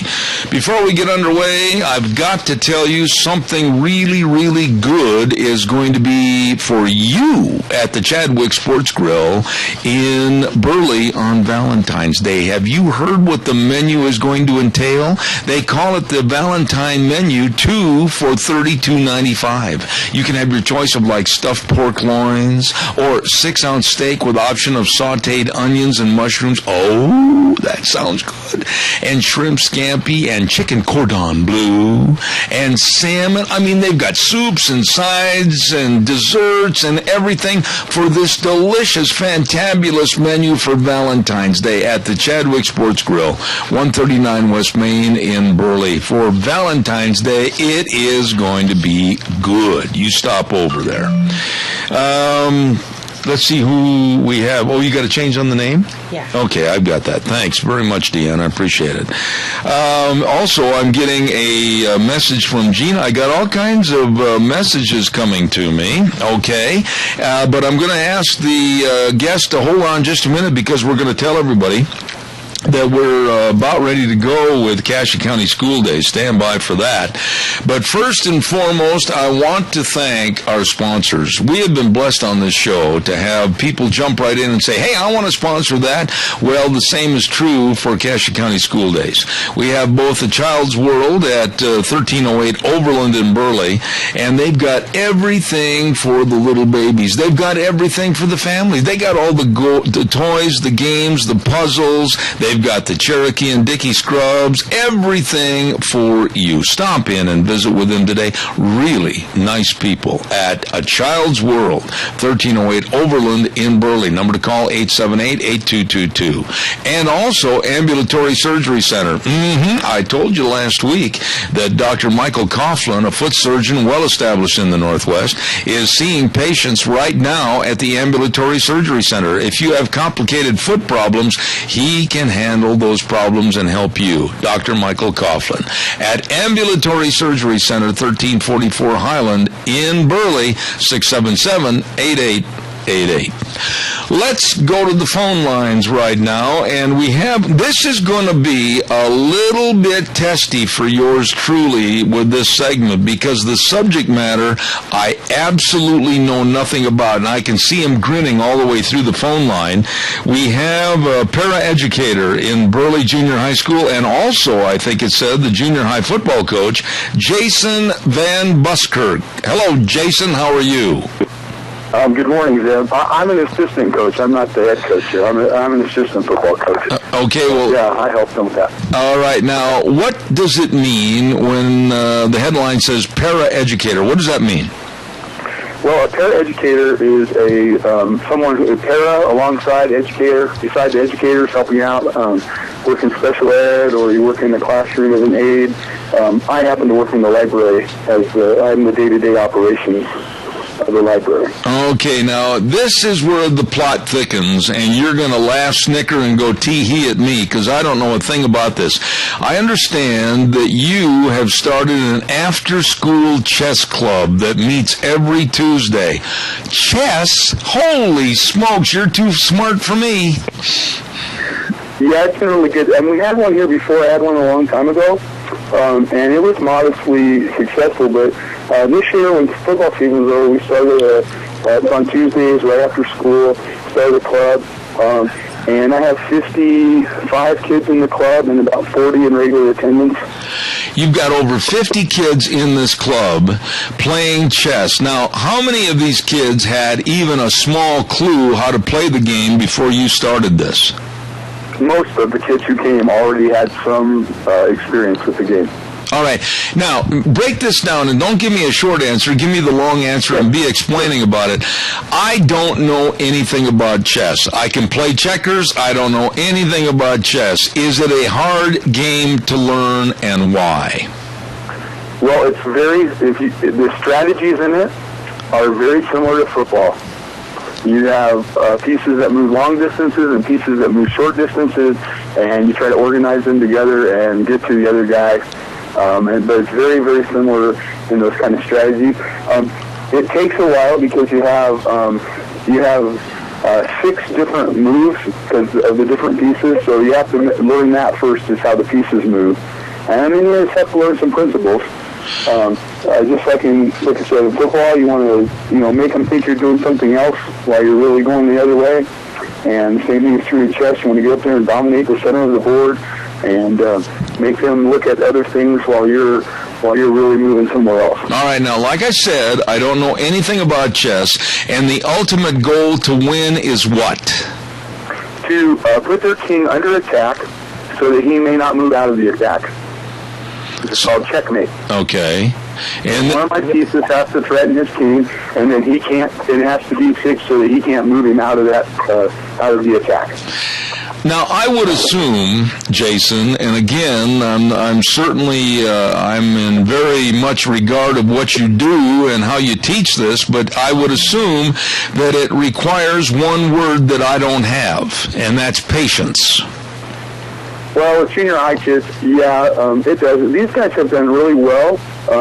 We've had a lot of people, you were talking about your sponsors today. It's not like I need to get down to Chadwick's for Valentine's Day, but I've had a lot of donors and sponsors come in. I don't know if you know about T&D Collectibles, but they bought me 20 clocks so that we can play actual real chess. Really? So it's kind of a timed event then, right? Well, when you want to have a tournament, it has to be timed so that you can move through so one guy, if they don't win in 15 minutes, the other guys don't take an hour. So you have to keep them kind of coordinated. Okay, now, right there, you said something I want you to elaborate on, Jason. I have watched, and I don't want to be sounding like a complete buffoon about chess, because I remember when Bobby Fischer and others have played in tournaments when I was a younger person, and they'd sit there staring at the board, which seemed like for 3 or 4 days before they'd do anything. Is that really what chess is all about? Well, they were. If they were in a tournament, they were also on a clock, and usually those kind of games have a lot. Our games, we're going to have a 30-minute limit on them when we're in our tournament. So each kid will have 15 minutes on his clock, and the clocks are countdown clocks. And when I push my button, your countdown clock runs, and then when you make your move and push yours, then mine runs. Okay. And so we both will have about 15 minutes of time on our side of the board, so that we can make everything flow. Because if you don't, and being really honest, sometimes these guys come in for lunch and they play 2 games in a half hour. Oh my goodness sakes! Because they're not very patient. They move. Okay. Now I've got to ask you this. I've heard others say that chess is a sport. How in the world could chess be considered a sport? Well, just by the fact that it's competitive, so it's just like a lot of other things they call it. It's a sport because you're actually playing against someone, and there are some major competitions. We showed a video here on our our Channel 1 news for the kids, our local one. A gentleman is going to college, and he is basically paying his way through college by playing chess. He goes to these tournaments. I think last year he brought in about $40,000 playing chess. You're kidding me. By winning, just like a golf tournament, he goes to chess tournaments, and he's brought in about $40,000, which has gone towards his education. So basically, there's chess tournaments that have an entry fee and a silver pot of lula when you win, right? Yes. So, and we're having our first one here on the 21st. Really? And I have 28 of the kids that are right now currently registered. I have room for up to about 45, and we're going to have probably closer to 32 or something like that. But yeah, and they're playing for prizes. They're going to play for the grand prize, of course, is a complete chess set with cloth, bag, and we have boards. The tournament boards actually roll up. They're made of vinyl, and so you can pack them around. Okay, now when you have a chess tournament like this, and it's a big deal, and people come in from out of the area to compete, do you have like cheerleaders, and do you have a special door they run through and run around the table 6 times, and everybody cheers, or what happens? No. And our tournament this time, I'm preparing the kids for one of those tournaments. This tournament will be completely within the junior high student body. They haven't been. We're looking into. We think there are a couple of schools in Haley that have clubs that we could play against. But we're just having one inside our school this time. We try to. One of the things I keep telling them is chess is a quiet and thoughtful game. So we try not to do anything to rah-rah. So in other words, if all of a sudden I have a checkmate, it would be really unprofessional if I stood up, jumped up, and slapped the other guy and said, "Take that, fella!" Yes, and yes, that would be considered a very, very, very, very poor etiquette. Oh, okay. It's more like golf when they watch golf. Oh, really? And people will come watch the tournament.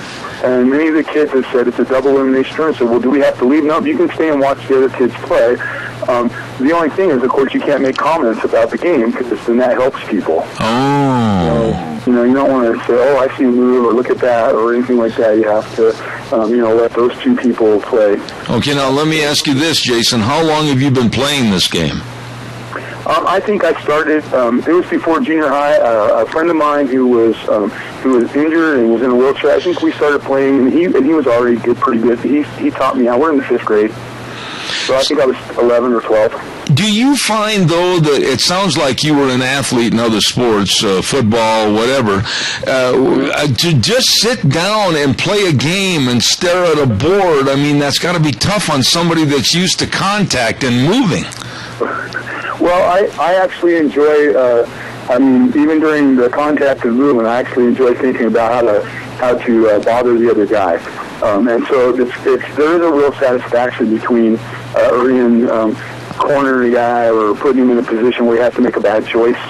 And that's really what chess, that's how you win chess, is you put the guy in a position where he doesn't have a good move. He has to do something that he doesn't like. I think I like that part of the game where you say that you're irritating your opponent. That's usually how I played baseball and basketball.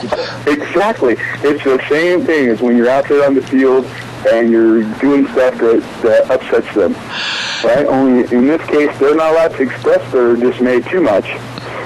Or they can get disqualified. So if a guy does something that irritates his opponent, it's totally unprofessional for the other guy to reach across the table and just stifle him, right?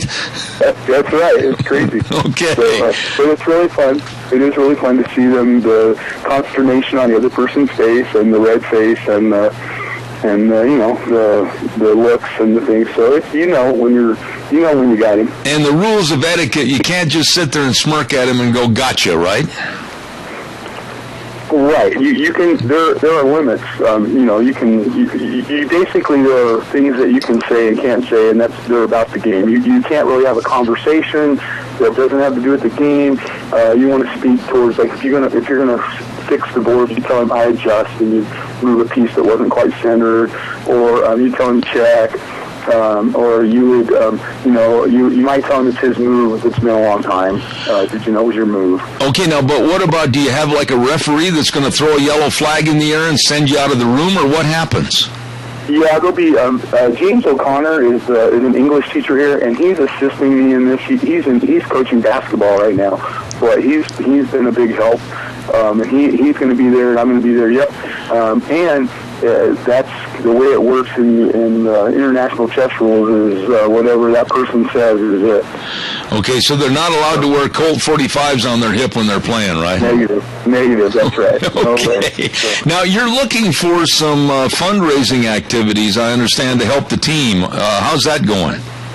Well, I really, I got to, first of all, I really got to tell you how much I appreciate our principal, Mr. Kaufman here. Yeah. He has found us some funds, and like when we first, this will drive you crazy. When we first started, we had enough boards for about 23 kids to play, and I had 50 kids. So we had kids waiting in line to play chess. Not only were they just sitting around, but we had kids who were waiting for the other. It was pretty wild. So now we have enough material that we can play about 48 kids at the same time. Okay. And that's awesome. And then, like I mentioned this, Mr. O'Connor's father, I guess he was a big chess guy. I haven't met Mr. O'Connor's father, but he went out and bought an actual chess curriculum. Oh, my. That shows how to go through all the different things with the kids. And so we're really excited about that. We've been... so that's kind of how club goes. The kids come in, they sit down, we put up a big display on the screen and go through the lesson, and it's usually like 5 or 10 minutes because they're little bite-sized section things, and then we let them play chess with their new information. All right, now do you find that both girls and boys on an equal basis want to play, or is it mostly boys? Well, of those kids, we have 3 girls in our chess club, of those 50-some kids. But they're just as good as the boys. It doesn't seem to be, it doesn't seem to be their advantage, but it does seem to be mostly boys are interested in that. But I believe, and I believe that's because chess is very violent. It's a very aggressive thing where you're enforcing your will on another person. Holy smokes. You got to promise me, you've got to promise me, Jason, that someday, maybe for 15 or 20 minutes, you're going to give me a crash course in how to play chess, and we'll go from there. That'd be awesome. All right.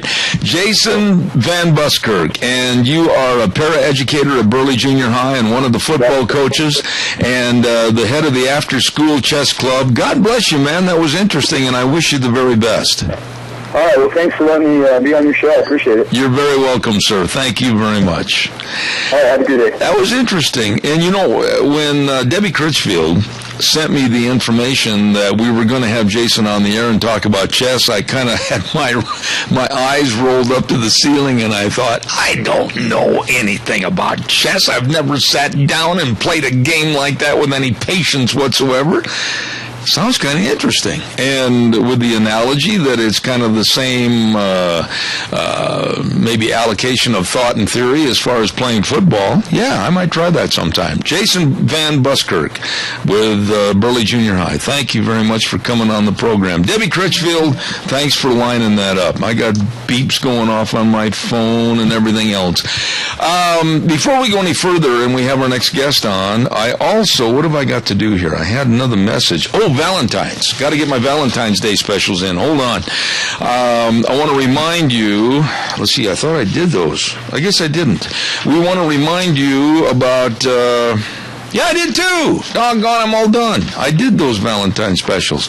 My goodness, I'm more efficient than I thought I was. We're going to be going right now to Zach over at Minnecasia Sales and see if Gina's got him on the phone. Gina, do we have Zach ready to go? I got him. Girl, you're doing way more than I am this morning. I'm having a hard time after that chess match trying to remember where I am. We are now going over to 1321 East Main in Burley, Minnecasia Sales, and the old Zach Attack's on the phone. Hello, Zach Hansen. How are you? Good. How are you doing today? Not too bad. Hey, I like my back door. Good.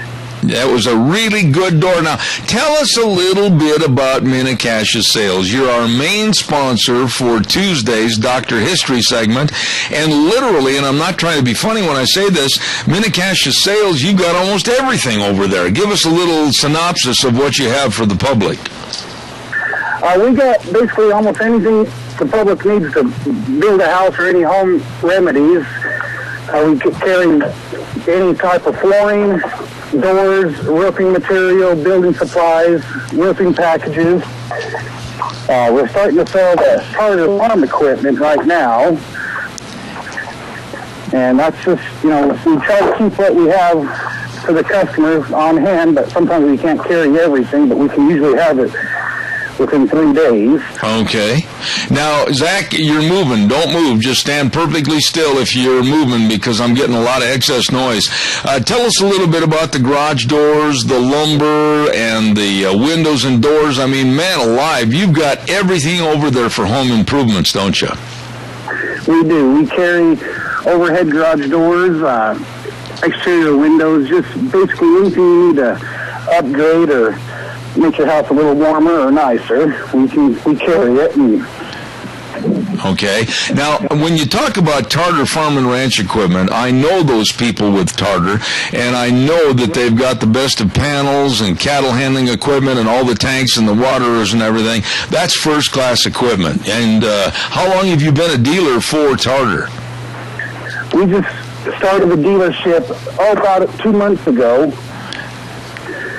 We just started carrying the Tartar line equipment. Okay. And let me ask you this. You're located at 1321 East Main in Burley. And what are your hours that you're open over there so that people can stop in? We're there I'm there about 8 in the morning, but we usually open about 8 and we go to 4:30 in the afternoon, Monday through Friday. Okay. Saturdays we're not open, but if people call us and they can't make it in during the business hours, we can always make arrangements and meet them there on a Saturday or even a late weekday night. Okay. And boy, with the inventory that you've got over there at Minnecasia Sales, my goodness, you've got literally something for everybody and every need, don't you? We try to carry everything. That's the goal, is trying to make just the customers happy and try to have what they need on hand. Okay. Now, what about like with the doors and the windows and the lumber, etc.? If they've got a project going, can you help line up the people to help them get it all installed? We can. If people come in with a project in mind that they need to do, we can sit down with them and figure out how much material it's going to take. And if they want to do it themselves, that's great. If not, we have contractors that we work with that we can just let them handle it, and that way they can take care of it. Okay. We try to make the public or the people, the customers, as happy as we can. Well, I'll tell you what, you've got a great business going on over there, right across from the Burley Airport at 1321 East Main in Burley. Now, what's the main number to try to reach you folks and ask questions? The store number is 878-2091, and that's Joanna you'd be speaking with. Okay. And after hours, is there a different number? After hours, they can always call me on my cell phone, and that's 312-2820. Okay. And I just want to say how much we appreciate Minnecasia Sales and what you're doing to help sponsor Dr. History. And that's on Tuesdays at 10:06 right here on Zeb at the Ranch. And Zach, doggone it, you say hello to Abby and the rest of the family, and we'll talk to you again real soon. How's that? All right, sounds good. Thank you, Zach. God bless you, man. Thanks. Really nice man right there. I appreciate him at Minnecasia Sales, 1321 East Main in Burley, and they are the main sponsors for Dr. History. We are going to send it back over to our main studios, and we're going to be back in just a couple of minutes with Senator Jim Patrick. Don't you go away.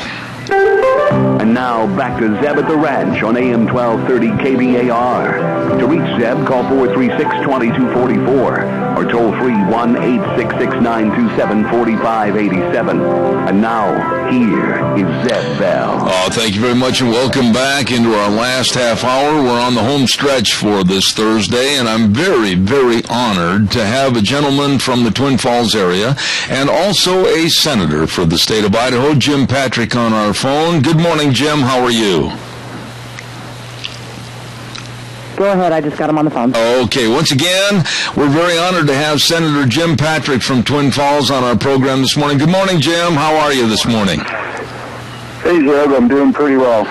Very nice to have you on the air. And I got to tell everybody that early this morning I called Senator Patrick and I said, you know something? I just saw a story in the newspaper that really made me feel good about what you're trying to do. And basically, it's wanting to have high school students pass a civics test before they can graduate. Congratulations, Jim Patrick. Do you think that this bill will pass?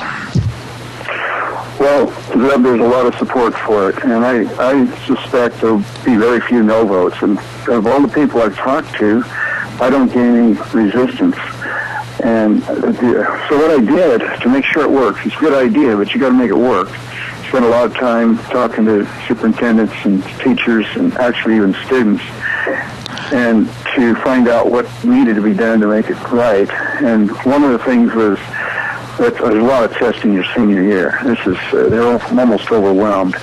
So crafted the bills where you can take it any time during the 4-year period. And we just want the students to have the knowledge. And a lot of schools already teach it. And I know my son took the citizenship test when he was in school. But with the concentration on the STEM, math and science are pretty important. So is civics and knowing about our country. And I feel like by putting the time period over 4 years, they can work it in without bothering the STEM classes as well. Absolutely. Senator, I absolutely applaud you for this. It's something that we need to get back to, and quite frankly, like the tagline on my show every day, the way things were or the way things ought to be, I think that we need much more of this education in the school system. Now, what would the students have to do? What would they have to study? What are some of the questions, and how many questions would there be? Well, it's the same test that anyone that comes to this country and wants to be a citizen, and it's a citizenship test, basically. And there's 100 questions, and on the citizenship test, they're only required to pass 60. Typically, the naturalized test, they get a 90%. But if you look at in Oklahoma and Arizona, they were getting, I'm trying to find my numbers, less than 4% passing the same test. Oh, my. That's an embarrassment. So Arizona, they passed the law just this year, and that's what encouraged me to go forward with it. I was watching television just the other night, and I've seen many of these, and I know you have too, Senator, the man-on-the-street interviews with people 30 and under. And I absolutely told my wife the other night, I'm appalled, I'm embarrassed as to how uneducated the younger generation is that they interviewed about our president, our vice president, our politics, what happens in Congress. They don't know anything. That's right. They don't, and that young they should, because it's not been very long out of school. Sometimes you forget with time. For example, I was asked on one interview, when was the Constitution written? Well, I never did like that kind of question in high school, but it was 1787, and I guess one of the things this has done, this movement to try to educate the kids to our country and the way it works, it's increased other people to take the test just to see how they do. Yeah. And so I think it's educating everyone.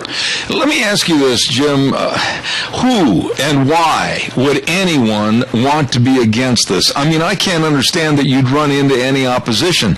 We as a society should be embarrassed as to not knowing about our country. Well, that's right.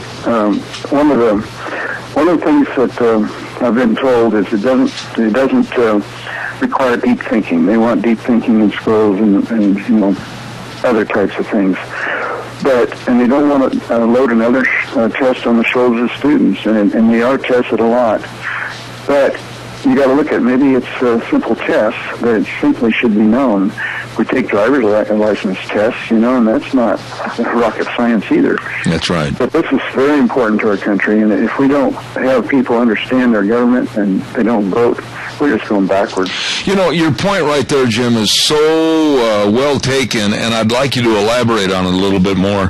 I sometimes cringe, as I said, watching some of these man-on-the-street interviews, thinking that those people are going to go to the polls, possibly, and with their stupidity eliminate eliminate a common sense vote. That's really scary, isn't it? Oh, it's really scary. I mean, a lot of them don't vote, which I like informed voters, but I think we got to have more people vote to make our system work better. And good turnout's always been good for me. I haven't had a problem that way. So I think it's good for society, period. Absolutely. Now, we're not the only state that's looking at this. There's other states that have already passed that. Is that correct? Arizona and North Dakota, and I looked at their legislation, and I didn't care for Arizona's as much as North Dakota's, but I didn't totally agree with theirs either. I just pretty much the same basics, but the way I did it is so it can be done in a practical way, and then they can work it into the schedule and not tell the schools what to do and when to do it. Mm-hmm. Arizona's only requires 60% to pass. I thought that's too low. And what North Dakota did, they required 60% and ratchet up to 70, and I thought that was appropriate because this first year, well, a lot of these students don't have government. They don't know the questions, and they haven't had 4 years of time to study it, so be a little more lenient. And after the first year, it's 70%. Now, Jim, which is still too low. Both of us, when we were in elementary school, and I say both of us because we're pretty close in age, when they used to circle the wagons at night, why did we get away from this? How did we get away from this? How did we get away from teaching pride in country and pride in our government? Why? Why did that happen? Well, I don't know that it was intended, but I can tell you with the reading initiatives and with the concentration on sciences and math, which a lot of we're low in some of the national or the international standards, and then they're trying to bring our students up to a higher level there. So other things get pushed aside, and civics it's been an embarrassment to lose civics, but there's a way to still do it. We just got to let people know it needs to be done. For example, when we're in school, they would have current issues. You'd talk about what's going on. Yeah. And you'd probably know who the governor was. You know who the president is, and you know who your senator is. And that's some of the questions that they can't answer. You know, it's just current events. I just absolutely can't understand education overlooking the quote-unquote current events. I mean, finding out what happened in Yemen this morning, finding out why we're so afraid of a group called ISIS, finding out what happened over in Afghanistan, finding out economically what's happening with the trade with China and how it's affecting us. I mean, there's just absolutely uncountable items that people should know if they're going to join the workforce, and that's being overlooked. Well, yes, they know who the most famous singer is or the biggest basketball player. You know, they concentrate on those things, that there's more to life and long-term skills from knowing what's happening now. Now, Jim, what happens in the procedure? I understand the committee voted without debate to print the bill, but now what happens? That's always the first step with any bill is to ask for print. And a lot of times there's questions, and I like questions because then if there is a debate, I'm ready for it. But I'd talk to all the committee members, and you know, I had their support anyway, so that helps. But the next step, probably, I hope from the first part of next week, we'll have an open committee meeting, and so anyone can come in and testify. And then it passes through there, goes to the floor of the Senate, and then we go over to the House, and it'll go through the committee with debate and to the House floor. So and then the governor, of course, has to agree to it. And I don't anticipate any problems all the way through. It's just discussion is something I believe in, and but I was concerned about big government telling schools what to do. Mm-hmm. But I had one teacher saying, we don't think we can teach. No, there's a lot of good teachers, just I think we're missing something. Absolutely. Now, is there anything that a person like myself, my radio program, my audience, is there anything we can do? Well, I think just the knowledge of what we're doing, and this test is free online. You can go to it and take the test and kind of know what it's like, and it's not hard to get 70%. But it's with any kind of, well, younger, where you have exposed recently to it, you should be getting your 100%.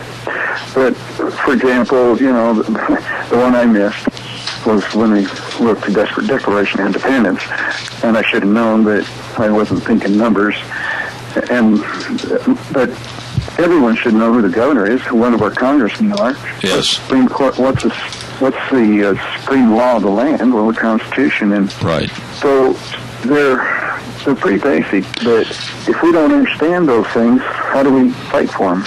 You know, I'll say this with a slight tongue-in-cheek, but Jim, would you please send the information you just said about the supreme law of the land, our Constitution, would you send that to Barack Obama for me? Yeah, I think he needs to read it. He's the one that says, well, the Supreme Court can't overrule the president and Congress. Well, I guess he didn't study civics. I wish you a lot of success. I mean, we need more senators like you. We need more people in politics like you that are going to stand up and say, hey, wait a minute, we got to get back to the basics if we're going to keep the absolute moral fiber of America growing. And I honestly, Jim Patrick, Senator, I say salute to you, and I'll do anything I can to help you on that bill. Well, thank you. I just encourage everyone to know more about our country and go online and take the test and see what it's really like, and it'll refresh our minds if nothing else. And actually, that's been some of the good that's come out of this, because there's been several reporters saying, well, after I heard about it, I went and took the test. Even L.S. Socal, who had wrote the legislation for me, she said, well, I went online and took it to see what it's like. Well, this is encouraging discussion. That's what I want. I tell you what, Jim, I'm going to take that test, because rather I'm not going to sit here and not practice what I preach. So I'll take it and I'll let you know. But like I said, come back more often and talk to us. I wish you great success during the rest of the legislative session. Senator Jim Patrick from Twin Falls, thank you so much for coming on the program this morning. Thanks, Ed. All right, sir. God bless. Thank you so much. I absolutely love this idea about a civics education initiative, and these kids, before they get out of high school, they've got to pass that civics test. I think it's fantastic, and I'll stand behind that 100%. We've got to get back to the basics of what this country is, what it's done for everyone, the basic elements of why it's been successful, why our government is what it is, and I think it's fantastic. Thank you very much, Senator Jim Patrick. Got to have the weather forecast right now. You better believe it, and then we'll take some more calls. Scarro's Meats, 331 North Road, Jerome, 324-7657. Don Scarrow and the rest of the crew, oh my goodness, locally owned custom meat processor, and they serve all of southern Idaho, the very best of beef, pork, lamb, processing of wild game. They guarantee everything they sell, and they sell taste one bite at a time. Scarro's Meats over in Jerome. Right now, here is Michael Rogers with the weather. Hello, everyone. Michael Rogers for the Ranch. It's a nice weekend. And that being said, today, tomorrow, through Monday, you got yourself a nice weekend. You have sun and clouds in the forecast, but finish up those systems tonight. You're going to have a nice weekend with temperatures in the 50s for the high and the 30s for the overnight low, so enjoy it. Enjoy the weather. So what do you got? Thank you, Michael. Appreciate that weather forecast. Sounds like a real good one for this weekend.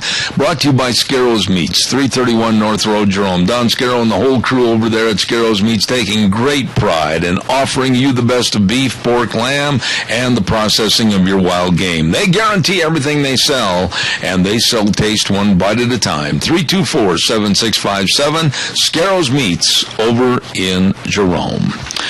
Got time for a couple of phone calls. Give me a jingle, 436-2244, 1-866-927-4587. I'd like to hear what you have to say. Gina, I got another little story I'd like your involvement in if you got the time over there. Sure. Okay. Did you hear yesterday when I was talking about how the Chicago Little League team, the Great Lakes team, has been disqualified by Little League International because basically they cheated? Did you hear me talking about that? Yes. And now do you know who's getting involved because he is playing the race card? Who is? Jesse Jackson. Oh, police. Yep. Jesse Jackson has stepped up, and he is saying that the only reason that this Little League team called the Great Lakes team, which is made up of all black children. He said that, no, this is a racial issue, and even though there might have been regulations and rules falsified for boundaries so that certain kids could get in, Jesse Jackson, or better known as Jesse Jackson, he said they're being unfairly punished, and he's going to step in and play the race card. It has nothing to do with race. It has everything about them playing outside of their district. You know, there he is. You said it very succinctly. You said it very kind of eloquently. They played out of their district. What had happened was some of the organizers of the team, manager Daryl Butler and others, approached children and families outside the boundaries that were legal for this team, and they recruited the kids. And then here's something else really insidious, Gina. They basically worked and connived with other people in those changed boundaries to keep their mouths shut. It was basically kind of a mafia type approach to put a team together of really some all-stars and try to clean house with everybody else, and they did. Yeah, it's kind of like stacking the deck, if you will. You're pulling out best players from different districts to make the ultimate team, which, according to rules and regulations, you can't do that. So my question is, and it's an obvious question and answer, the parents are saying, oh, our children were unfairly punished, and Jesse Jackson coming out and saying, well, they were unfairly punished, and then, of course, playing the race card. That is the most despicable thing anybody, whether it's Al Sharpton or Jesse Jackson, doesn't make any difference. How can you play the race card and say, oh, woe is us, when they broke the rules? You know, if you break the rules, you know you broke the rules, you did it intentionally, own up, and it has nothing to do with the race card. I just don't understand. And, you know, I'll say this, and I want to see if you agree with me. The problems that we have in society today, and with the blacks in our society, like we saw at Ferguson, there wasn't a hands up, don't shoot. It has been proven through the grand jury and everything that Michael Brown instigated, caused the problem, and quite frankly, rushed the police officer, and he was shot. There was none of this hands up, don't shoot atmosphere, and now Hollywood's picked up on it, the Grammys picked up on it. Are they above the law? Nobody's above the law. There you go. You got a phone call. All right, I'll take it. Thank you. Good morning. You're on the air.